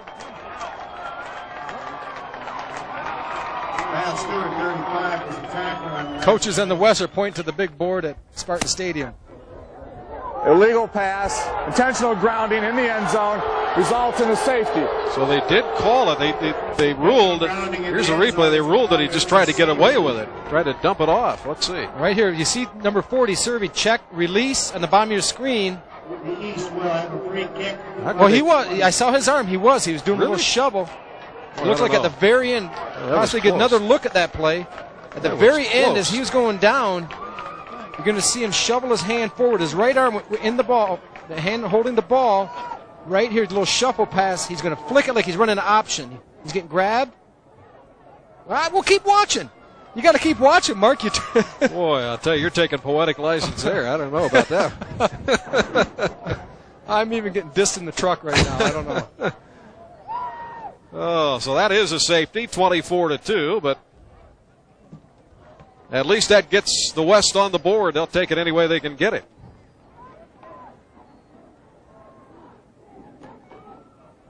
Now, if there would have been a touchdown, would they have received the ball, the West? Even though they would have scored. Yeah, that's correct, because there's the 12-point rule. If you are the trailing team, you score but are still behind by 12 points or more, you get the football back again. That is one of the rules of the All-Star game. It's the head coach, Bob Myers, of the West. And the East will give it right back to the West, so they have a chance to add to this 2-point outburst. Oh, you're a jolly joker, Mr. Champion. Oh, you got to have fun with this. All right, Dave Rayner to kick it off.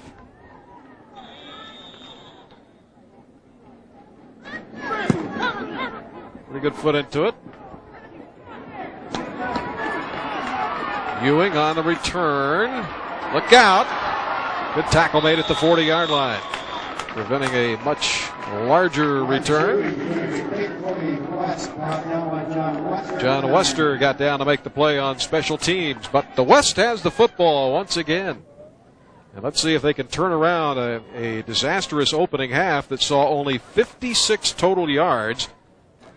Monet, the quarterback, was 2 of 10 for 32 and 1 interception. Brewster was 0 for 2. Brewster will be the quarterback. Carlton Brewster out of Grand Rapids Creston. 22-7 as a career starter. Play fake, rolling left. Still with it. Going to run it up to the 45 and is drilled out of bounds near the 47-yard line. A little scramble there by Brewster as Grant Mason, the free safety, got over to make the play. I saw Carlton Brewster a couple years ago in the state finals for Grand Rapids Creston, and if push comes to shove, I shouldn't even say push comes to shove, if the play breaks down at all, he's going to tuck it and go because the young man's got great wheels. He loves to make things happen in the open field. He's going to let the pass play develop a little bit, but he's going to pull that trigger quick and go. Down to Jennifer Hammond. Jennifer? All right, thanks, Mark. And as we talked to Bob Myers after the half, he said he told his team, we're going to play as hard as we can, as long as we can. Certainly they are all-stars. They have an awful lot of pride, and the rules will favor them as the team down by so much.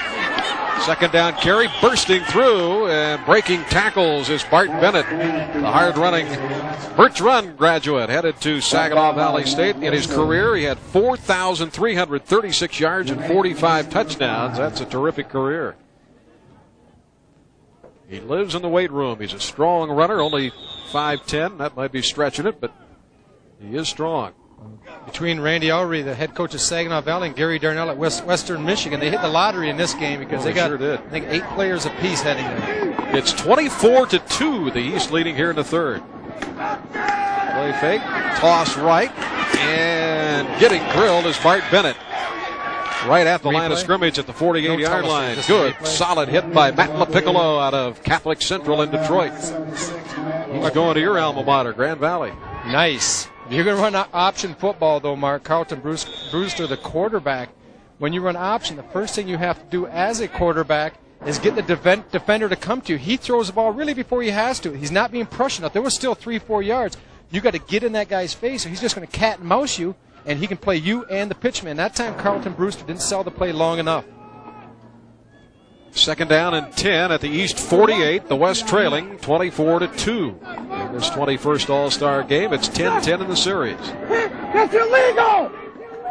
You heard the coaching staff yelling illegal, and it might have been a face mask. Speaking of illegal, as Marten Bennett was grabbed by Jerry Barnes out of Kettering High School in Detroit. Jerry Barnes on the tackle. Right here, it's just a fake to the second back off the fullback trap, tailback, and right there, definitely good, great camera angle. Nice look at it there. You can see Bennett's head gets turned right around. That's a 15-yarder. That's a no-brainer there. Personal foul, face mask, white team, automatic first down, red. I will say this for the East, Mark. They're getting their money's worth on their penalty. I think that's their 4th penalty for 55 yards, so they're not nickel and diming their way up the food chain. They're going right to the big boys. That's right. 3 major penalties along the way. That moves it to the 29-yard line of the East, so the West trying to take advantage. Carlton Brewster, the quarterback. 65 touchdowns in his career. Back to throw, pump, and goes for not much.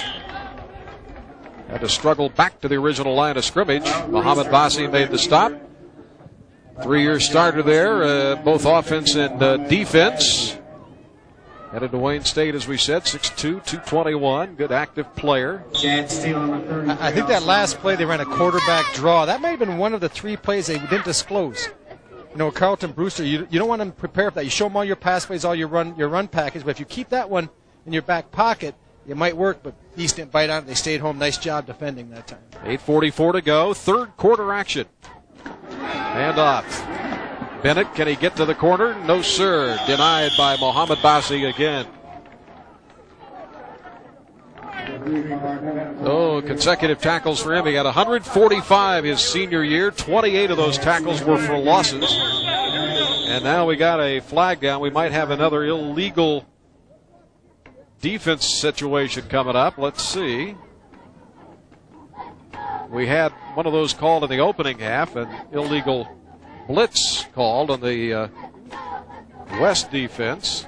They had their safeties walked way up that time. I'm not sure what they're going to call. Personal foul, illegal defense, white team, half the distance to the goal, first down. What are we doing? Now, I can't claim I know exactly what it was they did. Well, we'll find out. Jennifer Hammond will be. Probably not. Jennifer Hammond will be on it.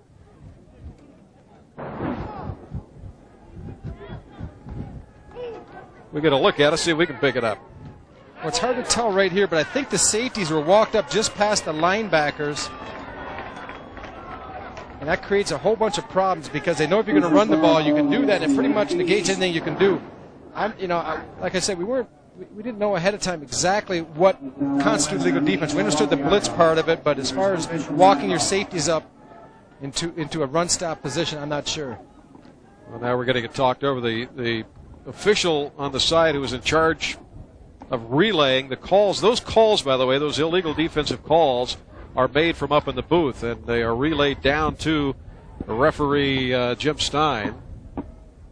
And he's getting a further explanation, apparently. So it's a half the distance penalty down to the east 12-yard line, where it'll be first down. It's 24-2, the East leading. 3 touchdown passes in the opening half to Braylon Edwards. Boy, an awful lot of discussion going on. Tom Hoover says, can we just play football? If anyone's going to find out Jennifer Hammond is. I see her. She's down there working the sideline right now. He's going to figure out what went wrong in that last one. The hammer, you can count on the hammer.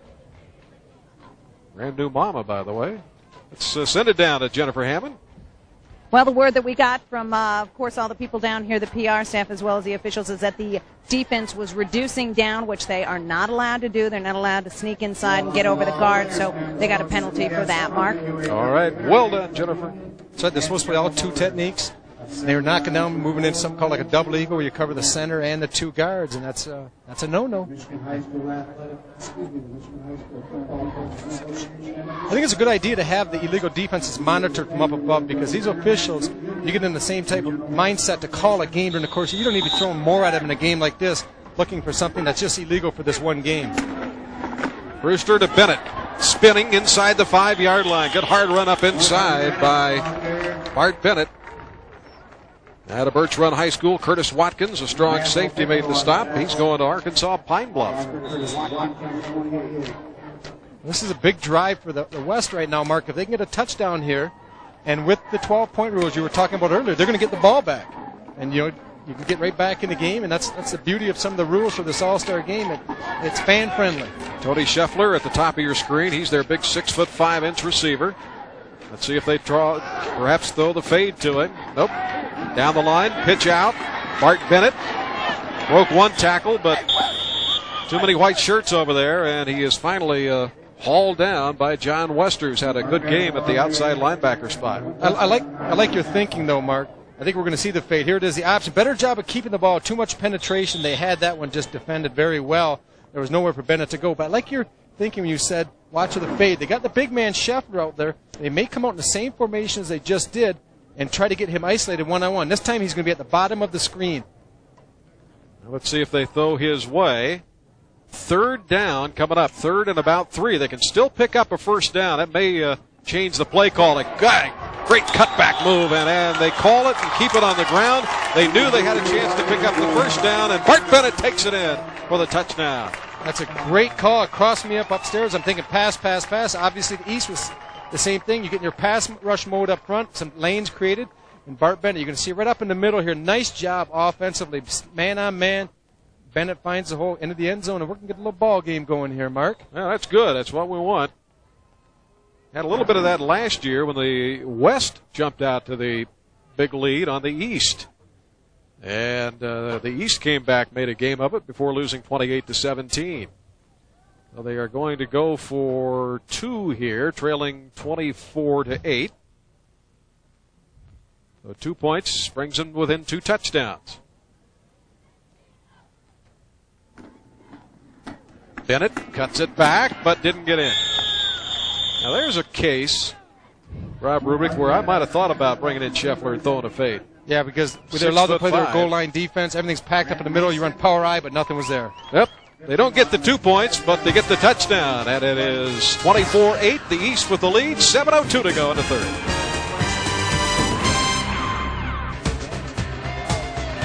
Welcome back to Spartan Stadium, East Lansing. The West within 16 at 24-8. And because of the rules in this game, we have the 12-point rule. Kind of like the mercy rule, I guess, in the Little League. You get the football back if you score and are still behind by 12 points or more. And in this case, the West behind 24-8, so they're going to get it back. You like that one? Well, I love it. I wish we had when I played in Detroit for most of my 7 years. We had a lot closer games. Well, this is an all-star game. It's even though certainly the West and the East, they each want to win, but still you want to showcase. You want to keep it interesting for the fans who are here and rooting on their favorite players and team. I think they paid $78,000 something. 78,000. All I know is that there's some real smart fans who are up underneath the overhang out of the sun.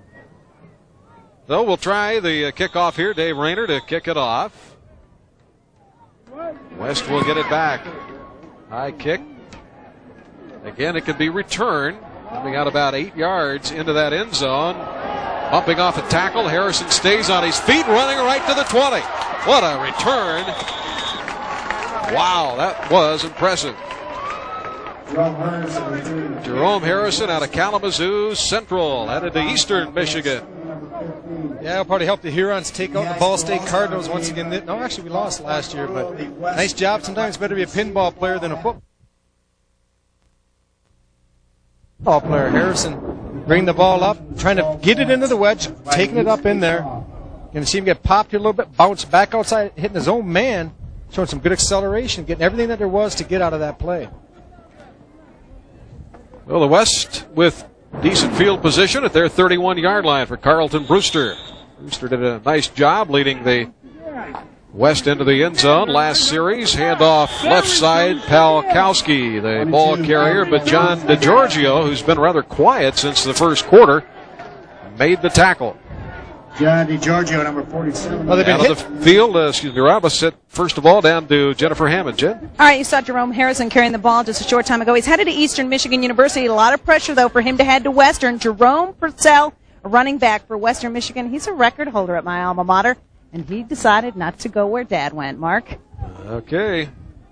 Well, we got the MAC covered here today, don't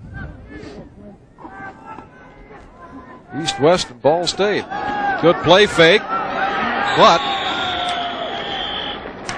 Carlton Brewster never saw that we may have an injured East player down on the field. Have to wait and see. Look, there might be LaPiccolo. And LaPiccolo, the 245-pounder, is on his back. Hopefully nothing serious. So we have 5:53 to go. We're in the third quarter. Spartan Stadium at East Lansing. The East on top 24-8. Shaded area of Spartan Stadium, high above the field as we are in the third quarter, 24-8, the East lead. And Matt LaPiccolo, the injured player for the East, was able to get up. Let's take a look at the injury here. He comes in a little bit late here. I think you can see Matt LaPiccolo, number 76, just kind of roll up on himself. No one hits him. And the good news is he got up, was able to walk off the field. And besides Matt and his parents, I know Brian Kelly, the head coach of Grand Valley, is relieved because that's where he'll be playing in the fall. And you see Matt jogging there. Good news for the Lakers. Well, the big fellow looks like he's okay. Was flexing that right knee a little bit, but by the looks of things, he's going to get back in this football game. Third down and 17 coming up for the West. They trail 24-8. They got the football back after scoring a touchdown because of the 12-point rule in the All-Star game. If you have a screen, you may want to use it here. Or next best thing, draw. And the draw play didn't fool anybody. Jerome Harrison is nailed by Jeff Jones out of St. Martin de Porres High School. Headed to Southern Illinois. Saluki. You can look right here, playing on the nose. Jones does a good job beating the center quickly enough. Because when you run a draw mark, that center, if you got a nose on him, he's going to let you commit as a defender and then run you that way. That's fine, but if you beat him clean as a nose man, you get in the backfield, then you can square up on the running back, and that's what Jones did that time. Nice swim move. Jones, big lad, 6'2", 270. Well, they'll have to punt it away. Andy Roy to do the punting. Can't block him, so no pressure. Wobbly kick. Andy Roy punting for the West. Grant Mason fields, but good coverage downfield, and he is brought down at the 40-yard line, maybe the 41. So the East will get it back. We got a flag back upfield. Let's see what that one's all about. Yellow Laundry back at the West 43. Well, it's the first opportunity. We had to talk about Grant Mason at all. Fair catching the ball. Young man heading to Stanford. Coming from Orchard Lake St. Mary's. Fine career there. Flipping call. And that's going to back the East up. During the return, clipping. White team, 15 yards from the end of the run. First down, White. Well, headed to Stanford. He'll have plenty of book work to do there, won't he? Hey. Oh, you got that right. Between Northwestern and Stanford, I choose Grand Valley. Or Ball State. Or Ball State, that's right. It's amazing, though. I think the coaches in the state of Michigan, the college coaches, should give some kudos here because most of these kids, I'd say probably 90% or more, are staying in the state of Michigan. You know, we have one Holy Cross, Southern Illinois, and North Carolina, but for the most part, whether 3, 2, or 1 division, they're staying home. You always like to see that. 26-yard line, that's where the East will start. Baker, deep handoff, a lot of penetration, but breaking off of it, Desmond Crenshaw, and he is drilled back inside the 15-yard line. That was destined for doom all the way. Jeff Carlson, the corner, came up to make the final hit. Oh, it's nice to see Jeff kind of redeem. Not that he hasn't played well, he's just been pretty much outmanned physically, but if you want to tell your defensive backs to run through a tackle, and that's exactly what Jeff Carlson did that time. You're going to see the end of this play here. Crenshaw bops it outside. He thinks he's got a little room. Watch Carlson finish this right through him. Boom! Keeps his feet, drives. Nice play by the young man. So it'll be second down and 22 yards to go. Dangerous territory here for young Matt Baker. They keep it on the ground wisely, and Crenshaw stopped at the 15 by Bill Ferris out of Kellogg. And there's on the West defense, there's a Josh Ferris and a Bill Ferris, but the names are spelled differently. Josh is F-A-R-R-I-S. Bill is F-E-R-R-I-S.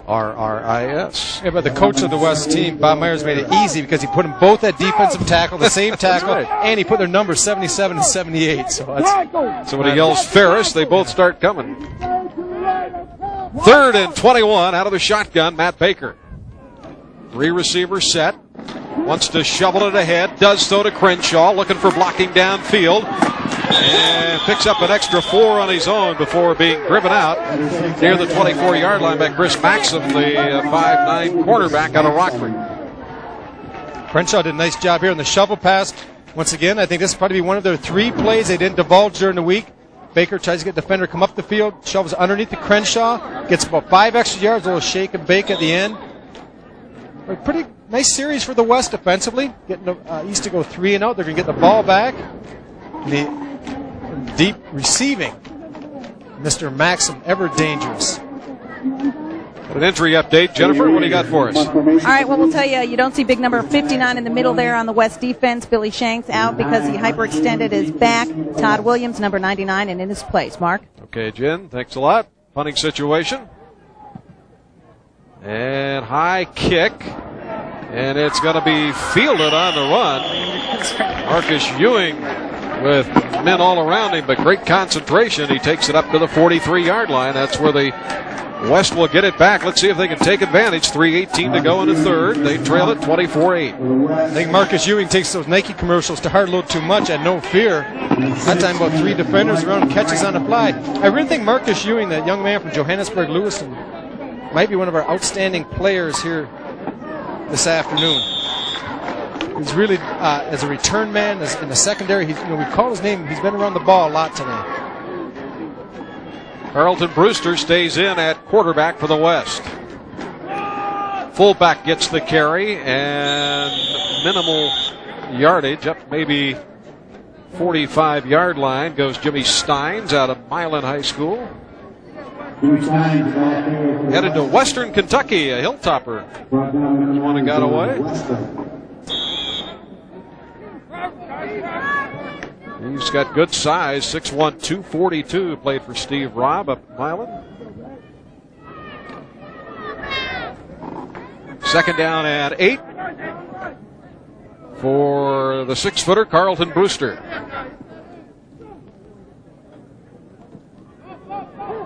Motion man to the right, Clifton Quinn. Bart Bennett, who scored the touchdown for the West, takes it up near midfield. Nice job. Setting up 3rd and 3. Nice job by Bart Bennett following the big man on the right side of the line, the counter tray. That's really the bread and butter play. It started years ago with the Washington Redskins, and then it spread through the NFL, through the college ranks. Now the high schools have adopted it, and it's really a successful play. You got to have linemen that can run, though, and you know you're going to get that in a game like this because these big kids that are here today are the best in the state, and these are kids with good feet that can pull. 3rd down coming up, big play. Bennett spinning. Nope, not going to get the first down. Stopped at the East 49-yard line. Let's see if the coach might go for it here on 4th down. What do you think, Rob? He's thinking about it, Mark, right now. He's talking to his kids on the sideline. I think he's going for it. He's sending Greg Altamore in with the play, and he's leaving his offense in. I like it. Oh, sure. Why not? Minute and a half to go in the 3rd. You're down 24-8. You got to look to get a spark. So Altamore in there as one of the wide receivers up top of the screen. Bottom of the screen's the big 6'5" kid from Chelsea, Tony Scheffler. Motion man is Altamore. 4th down, they'll run it. Good call there, Bennett. 30, 25, 20. And a little misdirect call there, and a huge gain in 1st down. Boy, a nice call offensively. Bart Bennett, John Wren chases him down. A big 4th down play for the West. Pick up Bart Bennett coming off, do a nice job picking it up, and they went back to their bread and butter. They just ran a little bit of a counter tray inside. He does a nice job of finding the hole, getting in the hole. And you're gonna see right here that he just takes it. They pull the right guard, left guard. He gets on their back, turns it up the field. So it is 1st and 10 at the East 17-yard line. The West knocking on the door, trailing 24-8. Altamore motions. They run to the left. Jerome Harrison, cutback move. Nifty little run by Harrison. And he'll take it all the way down to the 6-yard line. The West with a little momentum. You bet. First half they had just 52 yards of offense, but they picked it up here in the second half of the football game. Bennett, by the way, 14 carries for 64 yards, so nice game for him. And Harrison with the good run there.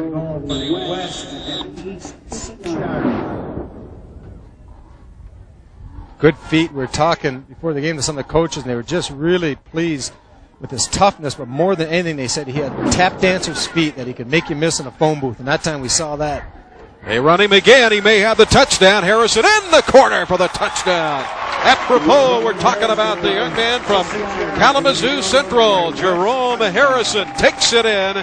The second rushing touchdown of the afternoon, and here in the 3rd quarter for the West. And suddenly they are right back in this thing.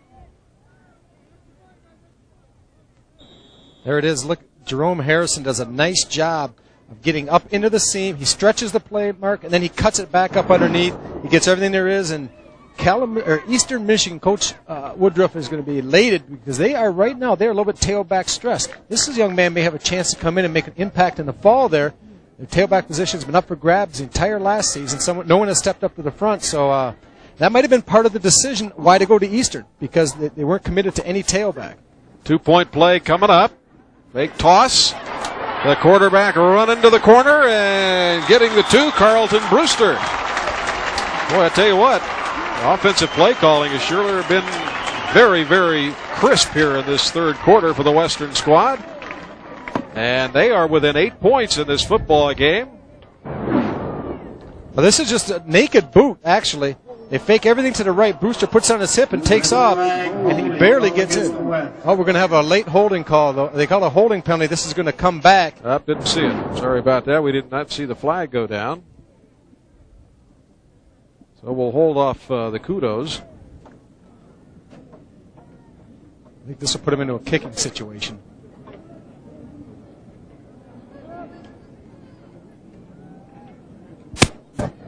Holding on the offense, 10 yards from the goal line, repeat, extra point. Yep. Well, let's see if No, but they're still going to go for the 2. Well, trailing by 10, this would make it, if he could convert, it's going to be an 8-point game, which is, a score and a 2-point conversion. But that's tough. They got the big man on top of the screen. Top of the screen, Tony Scheffler. They haven't looked his way much in this game.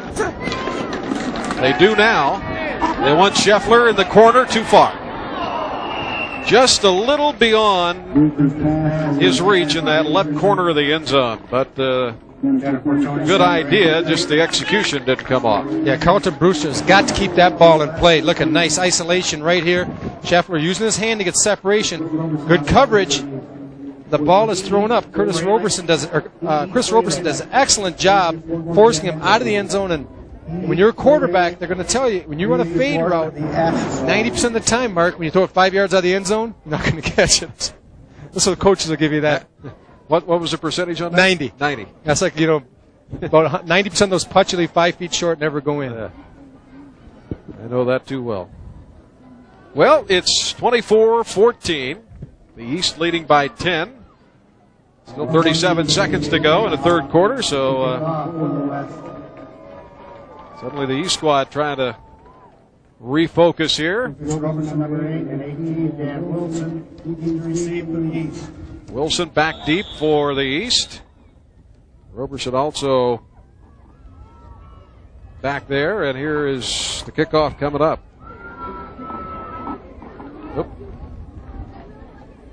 As soon as we get the 11th man out on the kicking unit for the West. J.J. Danhoff to kick it off. Short kick. Fielded up at about the 70-yard line. Oh, man. Hello.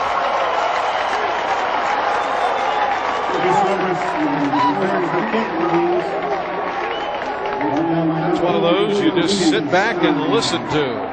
Jimmy Steins with the hit. So you want your young kids to grow up to be football players, huh? Let's watch this. Roberson coming up the field, gets by Maxim, but watch. Oh! Goes to the decapitation shot, like the old Lion Night Train Lane. Or Jimmy the Hatchet David. Jimmy the Hatchet David. I think we're dating ourselves here. I know I am. So the ball at the 21-yard line for Bobby Marten out of Allen Park. Back to throw it. Slant, that's been successful for them, and it's completed up near the 37-yard line to Dan Wilson. Wilson out of Livonia Stevenson High School. I like these quarterbacks for the East. Very sharp, very sharp. Yep, very crisp. Good feet. Their footwork has been phenomenal on their 3-step drops. They're stepping, they get their shoulders turned, they step into their throws, and that's exactly what you look for, the fundamentals. Well, he bumps off the handoff, and maybe a yard for Adam Servey. Out of Monroe Jefferson High School, a Class B school, might be the final play of the third. It's going to be third or second and long coming up. And that indeed is the end of the third quarter on a wonderful day here in East Lansing at Spartan Stadium. The East 24, the West 14. The Michigan High School All-Star Football Game. Brought to you by UAW-GM. And 9 for the East at their 39-yard line. Bobby Marten, the quarterback. Puts Dan Wilson in motion. Out of the eye, rolling left. Marten can do that well. Throws, completes, and a first down out to Wilson. Marten, an excellent rollout quarterback. And what you want to do with a rollout quarterback is when you get him off the pocket, give him something to read. Now watch this. As he gets out of the pocket, they're going to drag Wilson from the slot underneath. They ran off with Stewart, and that opens up a nice little soft area just behind, in front of the corners and outside the linebackers. And Marten, nice job squaring up his shoulders, delivering the ball. He's shown himself well heading to Wayne State. Well, he's Flutie-esque at 5'10", if he's that tall. First down at the West 49.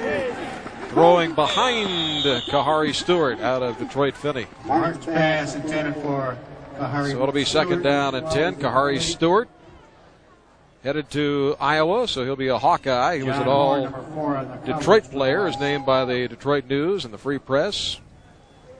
There's a look at quarterback Bobby Marten. His coach is the head coach of this all-star game.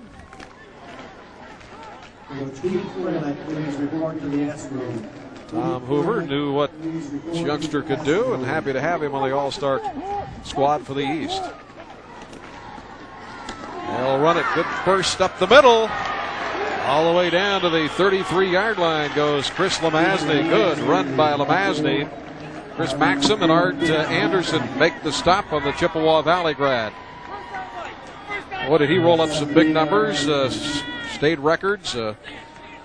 Over 2,800 yards rushing, and he was 3 shy of the touchdown mark, had 49 of them. A nice trap bop by Chris Curry, springing Lemazny that time. That's what you want, a quick hitter. You need a back that can't dilly-dally. You got that trap that holds don't even open for a split second, that small window, get in it and go. In his senior season, he had 200-plus rushing yards in 11 of 13 games. He gets the call again, but this time trapped behind the line of scrimmage. Steve Bednarik in on the initial hit, and then got some help from his teammates. Josh Ferris in there as well. Bill Ferris also did a nice job, number 78, at getting penetration, making everything bubble. And if you can do that inside, make everything bubble to the outside, it slows everything down and allows the pursuit to get to it and break the play down. So nice job by the Ferris. I want to say the Ferris boys, but they're no relation. The two Ferris fellas inside. Second down, let's call it 11 at the West 35-yard line. East leading 24-14 in the fourth. A minute gone. Lemazny in motion. The throw comes over to the slant receiver, and that's a first down to the 19-yard line for who else? Braylon Edwards. When you need a big play, hit the big youngster out of Bishop Gallagher. What a first half he had, a record-setting first half. 4 catches, 129 yards, and 3 touchdowns. Well, he earned himself a rest until the fourth quarter here, but once again, inside, and the defensive backs have to play off. He's proven that he can get deep on him, that he can run by him. So your biggest fear is giving up the bomb. So you start giving him a little bit more cushions as an offensive coordinator. You call a little bit slant underneath. You know, you're danged if you do, danged if you don't. So the East on the move. They run it up inside, and they are really chewing up the yardage on this series. This has been an impressive series. Adam Servey, the carrier that time. Chris Wakeman in on the stop out of Sault Ste. Marie. I think that's the first time we've called his name today. He's headed to Toledo. Looking at his plays is Bobby Marten. Now the defense, as we said, we pointed out, they have to be provided all of the plays except 3. Second down and 6 inside the 15-yard line. Bobby Martin's with 2 touchdown passes already in the game. The handoff going inside of the 9-yard line to Lemazny. So Chris Lemazny, the workhorse in this series. Colby Dykehouse in on the stop. You're just seeing straight power football right now. No more trapping. They just came off the ball, straight ahead, fire off. Tell your offensive lineman, you know, as a coach, there's nothing to as offensive lineman, like nothing better, Mark, than you to say, okay, we're going to run the ball. We're putting on your shoulders, nothing fancy. You come off, fire off. You know, I know you work with Brandy, and he's a big believer in that too, but make those big horses go. And once they get a rhythm like a quarterback does, if you can start running the ball, they start feeling confident, get that pounding going. That's what they're doing right now in the interior. They're just playing a little smash mouth. Chris Maxim coming off the field might be a little shaken up. He comes to the sideline. I think he's got some blood on his, may have some blood on his jersey as well. Let's send it down, Jennifer Hammond. Jennifer? Well, Mark, it seems every year we see more and more of those decals all over the helmets. You see Chris Lemazny's helmet is well decorated. All the kids come here for the camp for the All-Star game, and they exchange the decals, and I guess whoever goes home with the most wins, huh? I guess so. Lemazny, 10 carries, 54 yards on the day. Gets it again, little cutback move, and he just fights his way down to the 2-yard line. That's some good hard running. He's a 195-pounder, only 5'9", but runs with power. And there's not a lot of room inside right now because the West squad is starting to walk their linebackers up pretty tight into that goal line type of defense. So you got like 7-8 people. Let's look at Chris, 195 pounds. So he's put together pretty well at 5'9". That's a load. a lot of leverage, but the West is walking up, really trying to stuff down the inside of the line. But it just shows that big fellas up front for the East are starting to control things, because you got 7 in the box and you can still run the ball inside, you're winning the battle. Well, a touchdown here could well put this game out of reach for the West, so they've got to stiffen up at the goal line. First and goal there at the 2. And they try to power it in, and do. Touchdown, the East. Takes it in again. Jack Gittler, the big 240-pounder out of Berkeley High School. Just powered his way into the end zone. And coming off the field, elated. Morris inside the center. They're getting some push. We're going to see right here. Look at the guys up front. Good push, good drive block. And that's what, when you can do that, you start controlling. You really demoralize the opponent when you get that type of push inside. And right now, the West defenders look a little bit tired up front. And now the extra point, and that makes it a 31-14 lead for the East. Only 9:22 left for the West to try to salvage this one. They got a long way to come back, trailing 31-14 here at East Lansing.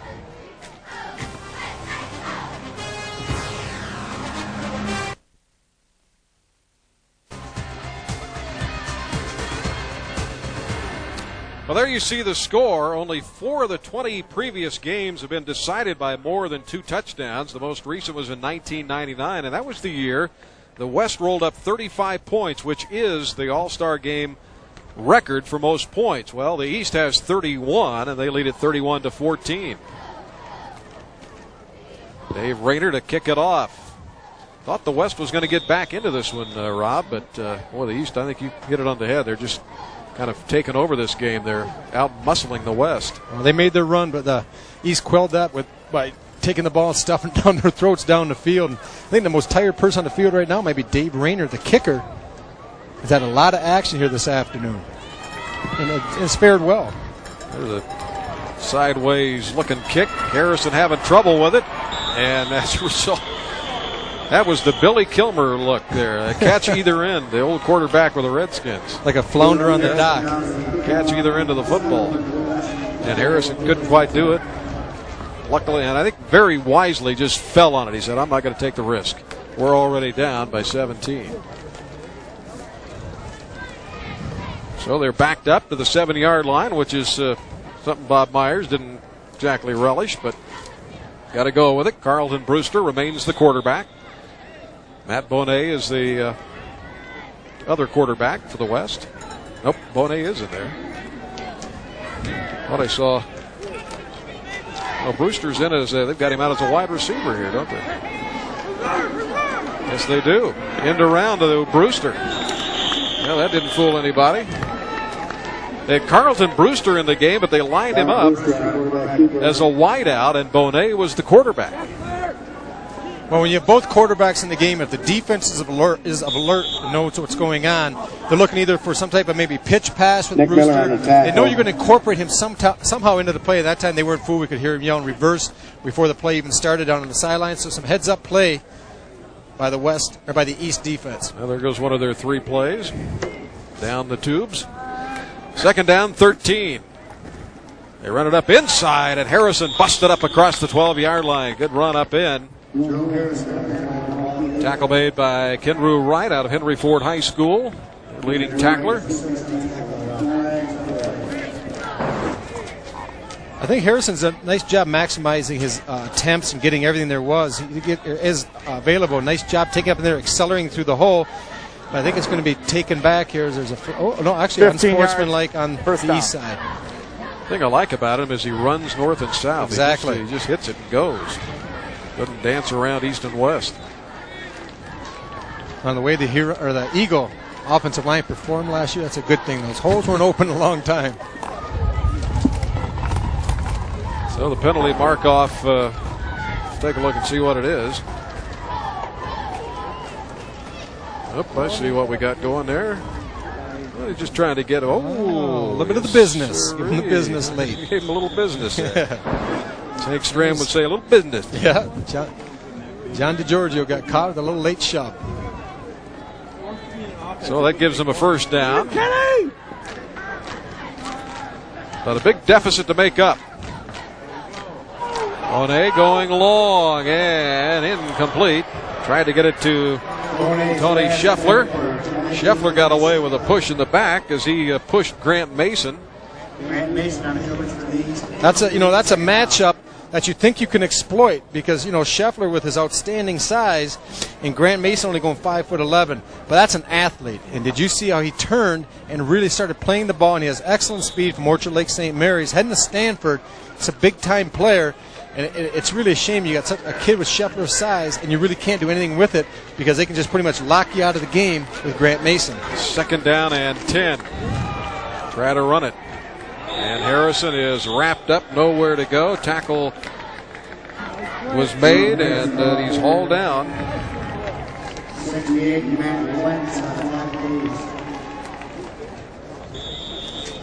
So now it is 3rd and long, and it seems like they have been in those situations all day long. That was big Matt Lentz, number 68, heading to University of Michigan. Came in with 6'7", 338.5. He tipped him at. Going to U of M out of Ortonville, Brandon. Well, I'll tell you what, Michigan gets those big linemen, don't they? Lions got one of them, Jeff Backus. Back to throw. Bonet, ball is deflected. Mohamed Bazi got the deflection. He's played a solid game today.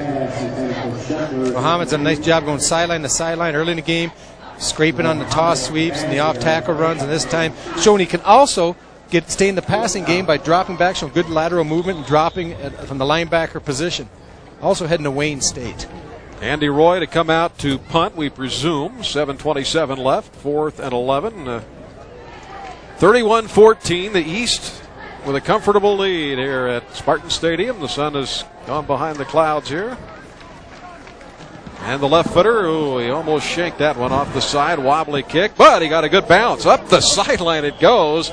Got an extra 10 yards out of it to the 35-yard line. Not happy with himself, Andy Roy, but turned out to be okay.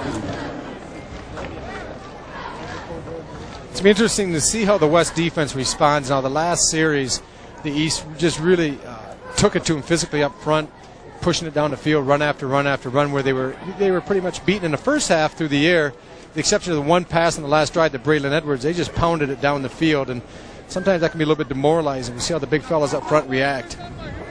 Matt Baker in at quarterback. He had one of the 3 first-half touchdown passes to Braylon Edwards. Now they want to run some clock here. 7:19 to go. Jack Gittler is the lone setback. Pump fake, and no, they're going long with it. How about this? We got a penalty flag down as Robert Strickland, the intended receiver, was being held up there by Chris Maxim, or at least the official says so. I think that was a little bit thin. I think Maxim did a pretty nice job. There was a little contact with his hand on Strickland, but he pretty much cut him off. He was running with him stride for stride and just bodied him up a little bit. I thought they might let it go, but he gets nailed and he's not happy. And there is the call. Baker, by the way, just 3 of 12 throwing the football, 39 yards and a touchdown. See, right here, Maxim, does he turn and look for the ball? He never really does, and that might be what got him. They had their hands together as they were running down the field, and I think if he had turned his head back, he might have gotten away with it, but by not locating the ball. On the red, 15 yards, first down. Doing a terrific job down on the field. Jennifer Hammond. Jennifer. All right, thanks, Mark. And you see big Robert Strickland, of course, headed to Michigan State next year to play football, but he was all-state basketball at Detroit Denby. Don't be surprised if you see Tom Izzo at a few more Spartan football games come this fall. Might be a walk-on candidate, perhaps. The cupboards are raided at MSU here this past season. But I tell you what, Tom's done a nice job. He just landed 2 or 3 kids. But you're right. Boy, I tell you, Zach Randolph, I saw Zach play for the Portland Trailblazers Summer League team. He had 28 points and 10 rebounds in a Summer League game. He's a 6'9". He's just got a tremendous upper body. And, size-wise in the NBA, 6'9" is, you might call him a tweener, but, boy, he's strong. Muzzle his way up there. 2nd down and 8. Play fake, good one, Baker. Getting protection, firing right sideline, and it is caught at the 36-yard line by Braylon Edwards again. And he was sent flying into the wall, but gets up fairly okay. Braylon Edwards does one thing for a young receiver that not a lot of them do. He catches absolutely everything in his hands. A good look coming right at you, into the hands, into the wall, over the bench. And you know what? He right in the lower back. You know what else is that he got both feet down. Of course, you only need one, but he got both of them down. Well, as good as he looked here today, someday he may need to get both of them in. Yeah, I think he will. I think you are correct, sir. First down for the East at the West 36-yard line. A comfortable 31-14 lead for the East All-Stars with 6:25 to go. Baker to throw the slant. Is it a catch and fumble or an incomplete pass? They're going to rule it incomplete pass. Desmond Crenshaw, the intended receiver. That was a bang-bang play as Matt Baker did a nice job sticking the slant. Crenshaw was coming out of the slot position. Baker just steps, he delivers it in there, but the officials said that he never had position. We're going to take a look right here. Baker steps, sees the lane, sticks it in there. 1, 2. But you know, we see his backside. He could have been bobbling on the other side, but looked pretty much like a catch. What do you think, Mark? I'll defer to you. You're Switzerland, huh? I'll defer to you. I'll remain neutral. Marcus Ewing, the man who put the pop on him there. So it'll be 2nd down and 10 at the West 36-yard line. Matt Baker, the quarterback. Fires, and that ball's deflected up in the air. Wanted to throw the slant pass, but didn't have the chance. Somebody got a hand up. Sent that thing spiraling end over end. Well, they're going by formation now. Wherever they go to the wide side, they're going to the single receiver. Send it down to Jennifer Hammond. Jennifer?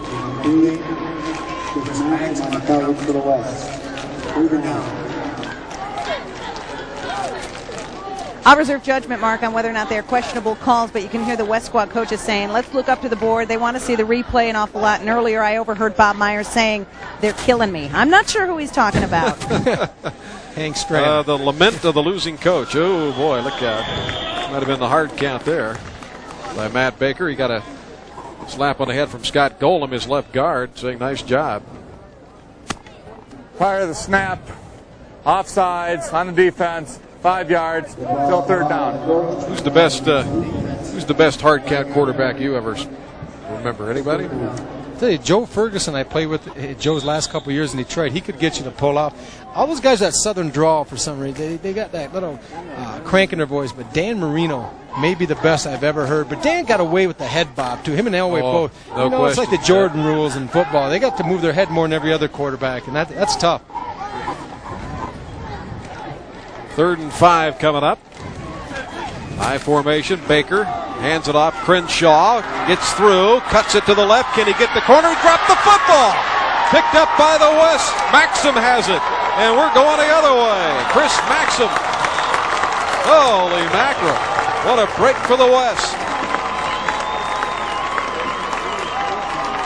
Chris Maxim. You know, it's nice to see the young man redeem himself. He got hit with the pass interference call a couple plays ago, and the long one down the field to Stewart. That time, that is an absolutely incredible play by Maxim.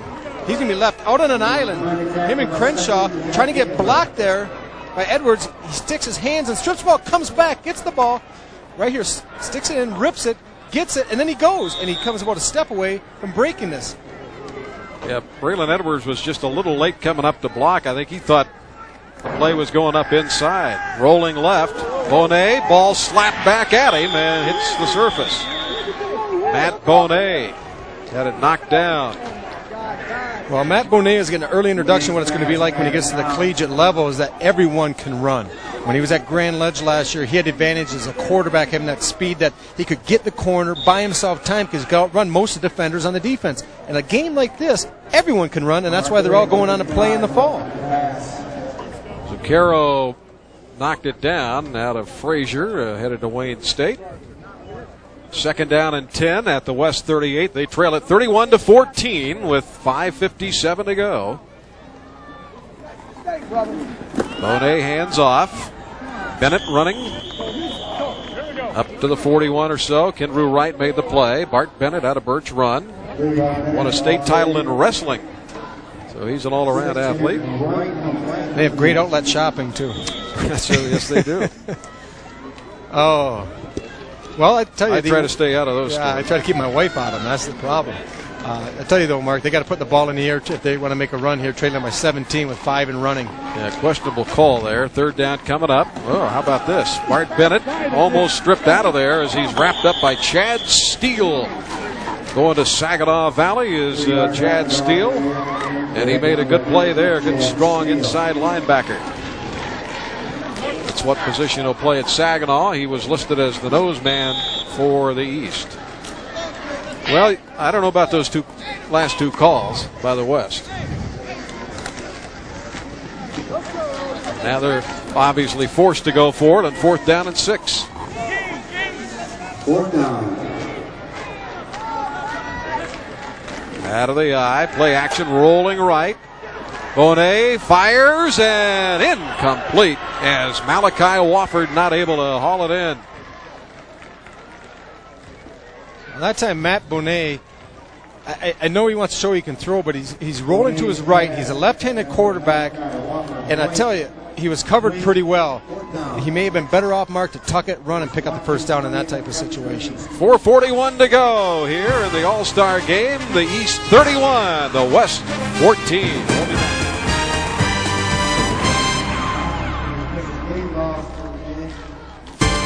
Mark the Champion back with you along with Rob Rubick, Jennifer Hammond. We are at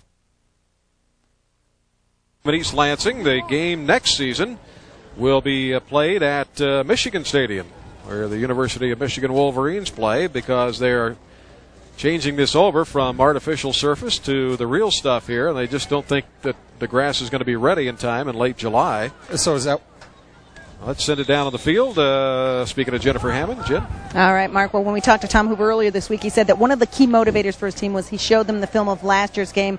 The East, of course, whooped up on early, and they were making sure that they did a better job of not letting that happen again this year. So that, I think, was the big key to get his team ready. Mission accomplished there, I would say.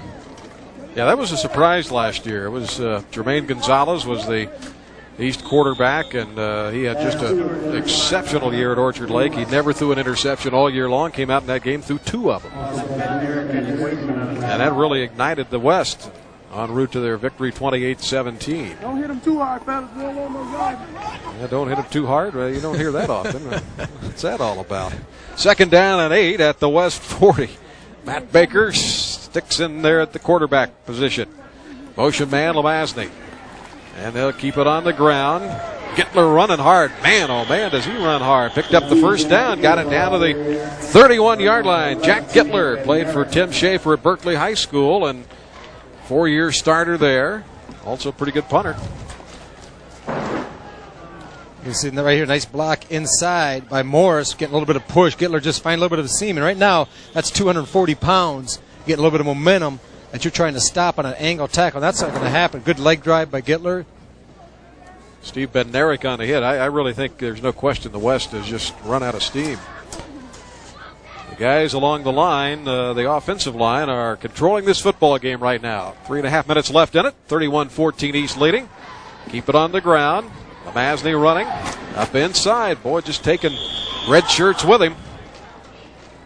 Close to another first down. Jeremy Cochran made the play out of Montrose High School, headed to Grand Valley. They're starting to go to the right side of the line. They got big Matt Lentz in there, opening up the holes. And, you've got 335 pounds. I don't care if he blocks you or not. If he leans on you, you're in trouble. You disappear. Now, he's in the clips. Well, I'll tell you, they're 2 right tackles. Matt George was the other one, 6'4", 280. They had 2 very good tackles on this East squad. No hurry whatsoever for the East. They're up by 17. 2nd down and 1. Gittler, the setback. They've got Lemasny in a slot to the right. Gittler gets the call, and the big fella rumbling up inside. Takes it down to the 12-yard line. Well, that was Matt Baker taking things into his own hand. Whatever the play was, he checked out of it. He saw the way the defense was shifted strong to the formation side, that there was low opening backside for the fullback trap. And I know Gittler appreciates that. The entire game we never called his name at fullback running. He just block. Now here in the fourth quarter, as the game's winding down, you want to control the ball. Then you bring the fresh legs of the big fullback in, and they don't always get the credit. Like Corey Schlesinger, you pound the entire game. They like to run a little bit too. Well, Tom Hoover said, I asked him some of the players he thought stood out in practice this week, and he said Gittler was one of them. Definitely impressed by him. They're showing a little bit of it now, the late stages of this football game. 2 minutes to go. Marten's now in at quarterback and hands off to LeMasney. Takes it inside of the 4-yard line. So Bobby Marten has come in the middle of the series. He's trying to tack on what would be a record for the All-Star Classic. The previous mark at 99, 35 points by the West squad. Down on the field now. Jennifer, what do you got? All right, Coach Bob Myers at this point in time hoping for a turnover mark. Of course, once they get the ball back on offense, he said you probably won't see another series with back-to-back running plays. They are going to have to go deep. Mark? Yeah, I still can't figure out what he did the last time or why he did it. Handoff up inside. Just denied from the end zone is Adam Serby. They're spreading the wealth on the East offense. All the youngsters getting a chance to carry that football in this series. So we've had Gittler and Serby and LeMasney. Clock, well, minute 13. Stop right now. Now they'll wind it. West change it up on the fly, bringing in 6 semi-fresh bodies. Well, the first half, it was the Braylon Edwards show. 3 touchdown catches in the opening half for the future Michigan Wolverine. We get a timeout called by the West. 51 seconds to go in the football game. Braylon Edwards, a huge day, a record-setting day for him. Touchdown catches in a game as well as yardage that he rolled. Well, actually, the yardage, he didn't set a record there. But he did 4 touchdowns. He had 5 catches for 135 yards overall. I was looking at some of the records for this game, and he's off a ways as far as receiving yards go.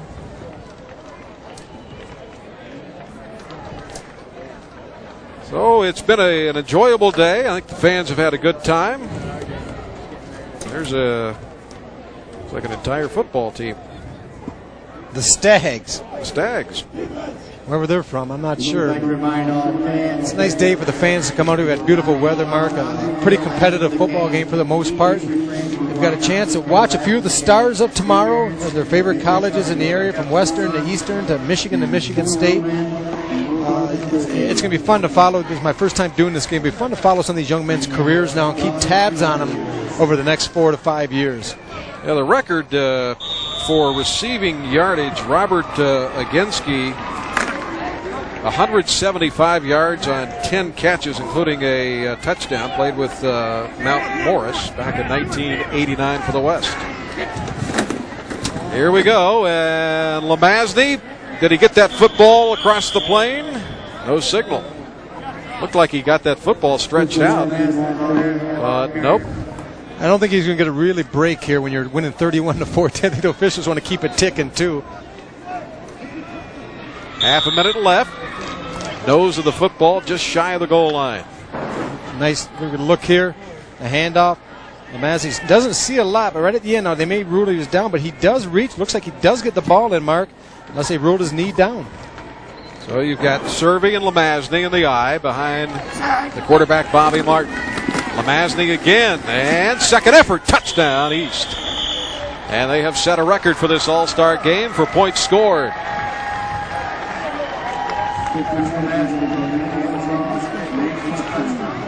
It would be nice to sit up here and be able to illustrate all these plays we've been watching the second half. But it's nothing fancy. You just got big people on big people. Not much of a push. Really defended pretty well. LeMasney just kind of bounces off down the line of scrimmage until he finds a soft spot. And then he just gets in and gets a touchdown. 16 carries, 82 yards, and a touchdown for LeMasney. So he's had a nice day today. Zeke Cisco, our statistician out of Battle Creek, Lakeview. He was on the coaching staff in this all-star game last year. The extra point.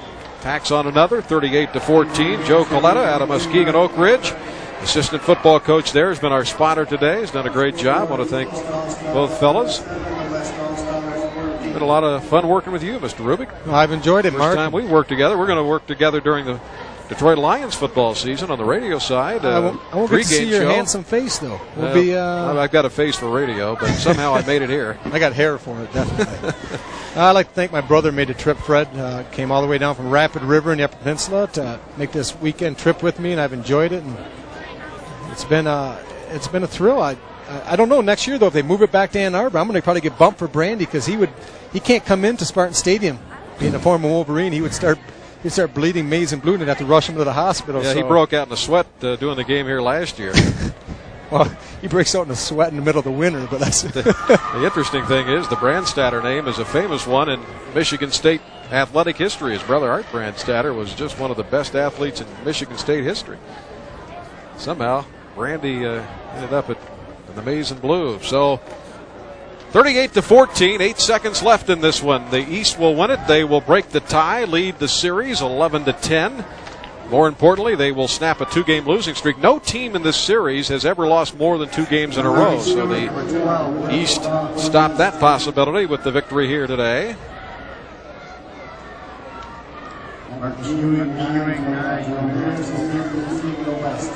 We got a look on the end zone. We have some surprise visitors. Oh my goodness! Maybe the best reception of the day. Braylon Edwards might not have it. Look at that. Oh, we have a wedding. Some of those guys could play. Yeah, it looks like we're going to have the wedding here, or we had the wedding. I'm not sure what. Here's the kickoff. Kahari Stewart kicked it off. Just kind of slaps it down around there. Picked up by Marcus Ewing, and here he comes. Look out. Stays on his feet up to the 39, and that'll do it. Late flag comes out, meaningless at this point.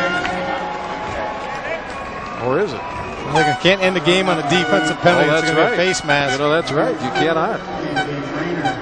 Maybe they'll make an exception. I hope they do. That bride's probably a little bit anxious sitting in the end zone, her and her husband. I'm not sure, the groom may not.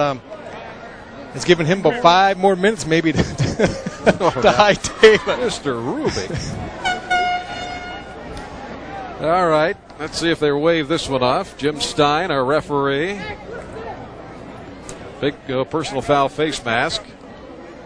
And nope. We're going to run one more play at least.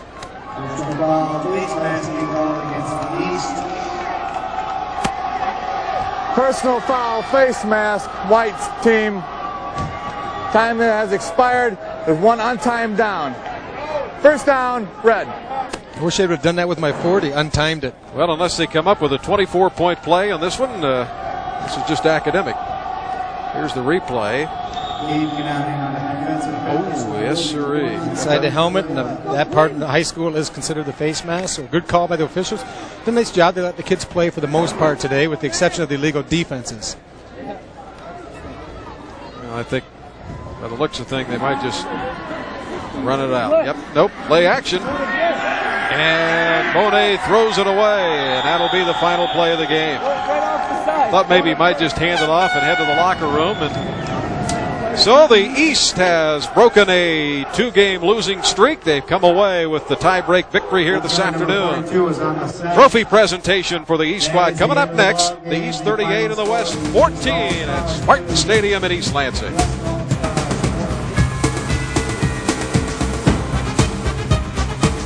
The Michigan High School All-Star Football Game. Brought to you by Bell Tire. Nobody comes close. Nobody's closer. By Pepsi. The joy of cola. By Lazy Boy Furniture Gallery. And by UAW Ford Partnership. Working to build a better life.